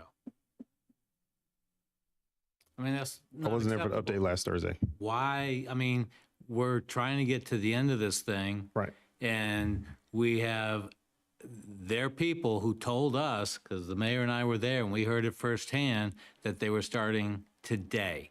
So 4 days, 5 days later, they're delaying it by 48 hours when we're this close and we're more than tired of waiting on this thing. What gives? What's the explanation? That's what I'm saying. What is the explanation? I was on the site 7:30 in the morning today. They planning for a team to be in the site today for start paving, but the team is not there. So there's no explanation, Madhat. Yeah, That what is was, not an what was the explanation. what was the reason? What was it? Yeah, I mean, what's the reason? Their reason that they provided us was that paving crew was not available until this Thursday, to which we chatted about it today and asked them if will this impact the delivery date? They said no. So the paving crew. The paving crew. So they're doing the subgrade and earthwork that goes below the paving. Right. Right. It's what the actual Finish the paving fine- crew is not here. They finished the fine layer before the paving today. Right. They're doing the fine Start grading. removing the curb and gutter from the old curb in the parking lots. They start cutting the pavings there to ready for the concrete to come and start the paving. And they didn't know all that last Thursday. No. That was a surprise to me this morning. We're talking to them today. We send them an email we're asking for exact dates for everything. Well, They said it's gonna be soon this end of the week. two things. Right. One, I hope you blew your stack at them because that's not acceptable. And two, I think we need daily updates from them at this. Yeah, that was this juncture. morning at 10 a.m. And so I've asked them for a breakdown of all the work that's remaining over the next 6 months. Everything from streetlights to pavers and all of that. And so that request has gone through. I actually asked for that on last Friday as soon as possible thing. I did receive some dialogue back on the things that are specific to the small parking lot, but not all of the other items. And so the goal is to bring all that stuff together at once and have it ready for sharing out about. And so the thing that we're running into right now is like our schedule. So we won't see you for 2 weeks. And when we don't see you, I'll be emailing it out via email. But as far as a public meeting, we'll be at the end of the tunnel by the time we have another public meeting like this forum. And so setting the time up to have those technical meetings throughout the week is going to be the key. And so that's why I just reached out. I had reached out to establish those windows of time to make sure we're getting those answers that we need on all these different items. But they continue to assure us that they'll hit the deadline. And we saw that, I mean, if we look at the west side, when it came down to paving, they go, once the fine grading is complete, the asphalt is there, you know. And so the time frame to place asphalt is short. If you look at how it's been done before, and then if you look how it traditionally should go, but the fine grading is what takes the time. So we're still on track, yeah. for end of Mhm. September. Yeah. So what's the big question I have with this is, I mean, we've been talking about this intersection forever, but the final finishing of this whole project, like we have these big signs out there that say fall of 2025. That's now. So where are we at with the end of this project? I have to get you a project schedule for that. Our plan as far as the intersection be open in September. There will be ongoing work that goes through next spring, but it won't be construction work because there's an actual project closeout that has to happen where we go scrub all the financials, make sure everything's clear, and we go back to Campo and things of that nature. Major construction wise, it'll be early spring when we start seeing the end of construction because they'll ship from the main street, the Main and Young intersection to finalizing the Burlington Mills Road connections. But that's hinging on signals, right? And so once the Main and Young Street intersection signal goes live, then we'll go through and work through the other signals within the corridor. And so that's the reason why the signal is literally the main thing that's holding up. If you don't have a signal in place and active at that Burlington Mills intersection, you can't connect, right? And so that's the key to that. But there'll be other construction. I asked them for that so we can lay it out. What does the next 6 months look like? Everything from now to project closure. We work with DOT to extend the closure, to update them on the financial closure of the project because we're moving to the phase where the financial closure is going to be one of the most important things in addition to the construction closure. They also set that curb and gutter too low over across the street. So if you want to ask them to check that before we get to the point where we have to pull all that back up and redo curb and gutter? Right, Move the trucks back. right in front of his. Yeah, it's too low. That's way too low. Oh, they're gonna mill it down. No, I mean it's too low for. But I mean that road slope is way off. It's never gonna make sense there. But I mean, just that's the least of our worries right now. But I'm just saying it looks horrible and they did a horrible job there. So it just doesn't match the. Add it to the list and take care of it now. Yeah. So the topo. Part of the final resurfacing is they're going to be milling out. Yeah. And taking that down about 3.5, 4 inches in that spot. Over the years, we see it even over at down at the Main Street, the North Main area. They just pave over and pave over and pave over, pave into the gutter pan, pave over, pave over, pave over. And so a part of that last paving effort throughout the corridor going from Jonesville all the way up to East Young, it's going to be fresh asphalt starting from there all the way through. And so those will be correcting a lot of the past work. Okay. Because when they don't have a curb and gutter, they're not concerned about the crest of the road because there's no point of reference. And so that'll be lowered through that mill and replacement phase. There was talk about back and forth, so I'm not sure what the current thinking is, but the parking lot next to Main Street Exchange. Someone was talking about closing it for 2 weeks. Is that still on the table? Yeah, so that parking lot did close this morning for the work in that area. And so what we're doing is meeting with them to see how we can work to shorten that as much as possible. We've been listening to different ideas. We brought up things about using a different asphalt in the meeting this morning. So we had a project meeting this morning at 10 o'clock, not asphalt, different concrete. And so how do we do that? They also sent over kind of like a detailed breakdown of why it needs to be closed that far, that long, but it was missing duration on those deliverable items. So I'm working to get that done from them. But yes, so they're working to do that. In general, with the project, we get into a place where there are a lot of unavoidables that we've been avoiding, which is like closing and working on closing and repairing certain areas. And so to avoid inconvenience, if you look at the whole scope of the project, at any point in this project, there's a part, like a physical part of the area of that part that was closed for a period of time. Like the east side was closed while the west side was getting worked on. The west side, vice versa, is there. And so the thing that we're seeing now is that we avoided working in certain areas to avoid impact, but there's come to the point where we have to replace stuff in those same areas we've been trying to avoid. So our goal is to work through and try to educate as much as possible on it, but also try to negate as much as the impact as possible, but also at the same time make sure we get this thing open on said date. We've made decisions to avoid impact that have like prolonged the opening of the project for the sake of taking our businesses and everyone into account. But like you all, I share the same sentiment. There comes a time where we really just need to get it done. And I don't want us for by any means to go further or past the date we've communicated out to the community, and also the one that we're holding Fred Smith accountable for as well. And so any of the deviations that we make in the approach of doing the work open us up for claim from Fred Smith, and also could potentially delay us in not hitting that deadline, which I think is the most important thing for us right now. But again, we're working to make sure we negate as many of those impacts as possible as we really go into the home stretch. If it was a 400, we're making the last turn. So are any of those impacts, could they be done overnight? Are they short ones that would? Yeah, so we're working. We talked to Fred Smith about it. They sent over justification. Right now, their crews are running about 60 hours as far as like the capacity of them working extended hours during the day. And so them working more, they're communicating that it won't speed it up anymore because of added another crew since they have a tight construction area. And they since have it's such access to get two crew in the same place. Since it's I'd like such to a know tight they're working construction 60 area. hours a week. Yeah, no one's seen it. That'd be cool.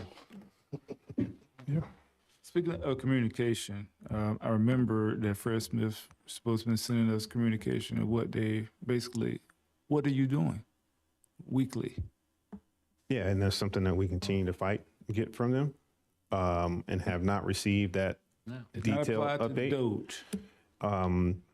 But again, those are things that we are keeping track of, and That's why doesn't do us CMAR any is so good. important. Now I understand the importance of having CMAR. yes. Anything else from you? No. Nothing else? What's your question, Rick? Come on up here. Yes. Wrong one mistake. There's a 6,500 pound PSI, 6,000. It drives in 3 hours. Now, it's expensive. It costs a lot more than standard concrete. So that's what I've been trying to get them to use in that driveway. We've mentioned that. We've mentioned that to them, but it's not an approved item within our contract. And so we run into an approval thing with that because everything has to be approved. And so we mentioned that within the meeting this morning at 10 a.m. After you bringing it up last week. The mayor had communicated to me. And so we're looking into that. But again, we're also not trying to delay the completion of any work at the same time. And so the goal is for us to keep working as we look at how can we decrease the window of time of that, in that case, the small parking lot being closed, right? We want to keep working and at the same time work on how do we shorten that time. This option has to go through the DOT to get approval. Right. And we don't know how long it's gonna take with them. You said it has to go through DOT? Yeah, it's every line item has to be approved because it has to be Specification of the reimbursed. project, so it It's has to to change go the through specification. DOT, and we don't know how it's gonna take them to get us an approval. So we play a game. Spoke to Ben this morning, and I know he told me yesterday they were going to be digging it up, blocked off, other than access, which was great. Y'all did a good job fixing that this morning, right? And he said that what they're trying to do tomorrow morning, they're not going to be asphalt or anything else. He said they're going to asphalt that driveway in the morning, put concrete forms in tomorrow, and maybe pour the concrete, so that concrete can have 3 days to dry. And he said if the inspector okays it, then maybe, we can drive on the side for a couple. Now, that's, if you're built, and like it asked Thursday, the thing is, by moving it back, it's like an asphalt. If they had come and showed up yesterday, Tuesday, I get tangled up, today is Tuesday, holidays. But if they showed up today, paved that asphalt, first layer, they're gonna come in after that, put the forms, pour concrete tomorrow, and then they can get the forms up before the next layer of asphalt, maybe Thursday or Friday. So now we're gonna be a week behind. It's pushing it out a week, but not being able to. So we can talk through all that in the technical through the technical meetings this week. But I just want to clarify on the language of week behind. The parking lot closed 10 days earlier than we planned on. So we're ahead. And so the original communications about the closure of the sidewalk, the side parking lot, was that it would happen 2 weeks from now, last week, right? And because we had no rain and things have been going well, we closed it down earlier than expected, which led to the short notice communication, because all the communications up until the point of the beginning of last week was said it will happen next week, the Tuesday of the week after next, right? And so we were put in a position where it seemed like we communicated short notice, but it just happened sooner than we had expected. And so our goal is to just, whenever there's a window of opportunity to start sooner than later, we start sooner than later. And so the communication about the closing of the side parking lot last week seemed short notice, but it happened earlier as a result of just good weather, right? And so we're still praying the rain away with regards to that. From the project, like for cutting the road, backfilling, elevated, everything, the hard piece is done. Yeah. The paving is the easiest thing. So we don't think it's gonna take a longer time. Okay, well, thank you. I think we'll wrap it up with this. What I would like though, Matt, is I want to know why the asphalt people won't hear today. It's got to be a reason. Yeah. I just want to know what the reason that they didn't show up. We're It's got to be a reason. We're gonna send them official email. Yep. Tonight. I mean, did it break? Well, it's got to be a reason. So I want to know what the reason is that they didn't show up. They verbally said availability, right? And so we're trying to get that written reason. Well, what's changed? What's changed since last Thursday and the day in availability, other than the holiday? Did they get drunk over the holiday? You and I have the same. We have the same. We have the same questions. I don't assume the negative that if somebody got drunk over a holiday. I don't assume that, but. I will let them communicate in writing as to what that reason is. We just want the reason. That's correct. I mean, to tell us something Thursday and then come 4 days later, 5 days later is different. Yep. We want a reason. Yeah. And also, I mean, I just wanted to share, like, in the midst of a lot of the different things that go on with the project, it's really the thing that stands out most through conversation is the impacts that the work is having on people. But I just wanted to just state that we've worked and we've listened to a lot of things that have been recommended and have been able to get some really good wins within the project. And so one of those examples is working with DOT to get them to be more flexible on what will be considered to be reasonable compaction for the subgrade and for the asphalt, and to be able to allow us to not have to be able to vibrate roll to avoid damages. We've been I work with the town attorney to fill claims for some of the damaged property as a result of that vibratory rolling. But thanks to our relationship and working with DOT, we've been able to avoid that. And so the testing cores came back and made it to where thankfully it was acceptable for the subgrade and have been acceptable for the intermediate base that's been put down. And so the hope is that since the weather stays hot, I know a lot of people are praying for a break in the weather. We don't want that. Just so y'all know, we want it to be hot and we don't want rain. And so hopefully that same trend will continue with the surface. But the good thing about it is that when we get into the last bit of surface asphalt that goes in, it's just one layer, right? And so it's not multiple layers of asphalt that will be, vibratory rolling over a large span of time. And so, but those are major wins that we've been able to get over the last 2 weeks through working with DOT, who's been proven to be a partner in these latter stages, and also leveraging our expertise and being able to work through these issues. And so we're trying to get through these things in real time, and we're getting some really good wins within the project. It does not negate the impact it's having on our businesses, because we are fully aware of that. And we do take that to heart, and we're not negligent in any way when it comes to that and not hearing them. We're balancing getting it done as soon as we can with listening to you as we keep trying to get it done as soon as we can, so we don't end up breaking any of those promises we made on those delivery dates and opening ourselves up to further liability with the project. So But there's been some great things going well with the project. We'll continue to be engaging as possible with everybody that has questions. We continue to get questions and inquiries about things around the project, even working with Walbrook on the placement of trees, some of the shrubs and doing some of the landscaping. And so we're working with DEQ to get some of that area, go ahead and get it released to them so they can start doing work in those areas as well. We submitted our last piece of documentation for that to NCDEQ for that easement that allow for that. And so we're making way on every other aspect of the project in addition to the intersection. And our hope is that this time next month, we'll be celebrating a big win, but also looking ahead to finishing out the stuff that's left on the project that's less obscure and less in the way, but equally as important to making sure we deliver a really good product for the community and the business ecosystem and the people that come in and around.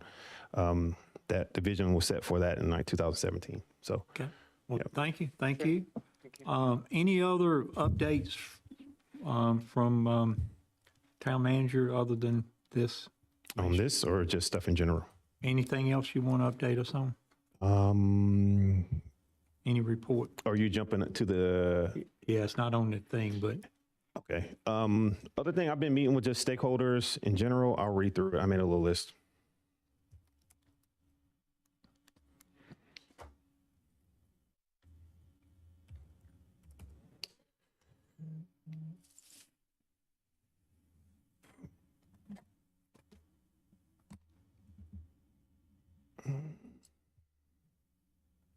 Mayor, the town attorney doesn't have anything to report. Thanks, Nothing Dave. to report. No, we will not need a closed session today. I know you're disappointed. Okay. Cool. Assistant town manager, got anything? Clerk, do you have anything you want to report? I think, thanks for all the work with the 9/11 event coming up. Yep. Yeah. Thank you for that. Yeah, just general updates. So we have the executive recruitment is going well for the HR director, fire chief, and planning director. The HR director position has been narrowed down to its top 10 final candidates. As far as the planning director, that's a little bit further along. It's in the third. So HR director, fire chief, and then planning director, not in order of importance, but in order of ease of getting it done. With the fire chief, the community surveys have been finalized as far as the questionnaires, and so those will be rolling out to be posted for the community. Also go out to the staff within the fire department, and then even with you all as our commissioners. We had meetings with Polly Hire, the mayor, myself, Steve, our interim HR director, to clarify those things and all the different intangibles that we're looking for the fire chief and also the planning director. And so we're looking forward to making progress with that. Additionally, I've been spending a lot of time interfacing with the community around resurfacing Main Street project. Had the conversation with developers around how that we're working with. That was on Friday. Ms. Rapashar had the conversation, and so working through that with them on our fee schedule as we look toward our budget next year, because it's almost budget season again, to make sure that our fee schedule was being more lenient and it is being more attractive to commercial development, because right now a lot of the things that we have in place policy-wise, they set fees, and even our LDO is very residential. So working through that, but we've been having healthy conversations and just moving those things along, addressing concerns. In general, we'll just continue to encourage the community to reach out to us as we keep serving them in different ways and aspects. All right. Thank you. Any questions for Eric? There's been two complaints or two concerns with traffic common. One has to do with heritage over there on the edge of us in Wake Forest. And the other one is the townhomes behind Publix. So where are we at with that? Who is in the lead of following up on those traffic? So it's a traffic calming committee. Captain Haynes has been kind of like our facilitators, making sure we get convened. there's never one person who's a lead. It's like a three-legged stool. So is that it's police, committee fire, working it's on it? police, fire, and public works. They met the week before last, and they've been talking through those. So those two areas are being looked at? Yeah. Cool. Mm-hmm. Mm-hmm. Cool. Okay. Yep. All right. That's all I think I had to follow up on. So appreciate it. All right. If I don't hear an opposition, I'm adjourning the meeting. Any opposition to adjournment? Not hearing any. We are adjourned. Thank you very much. Appreciate it. Good job.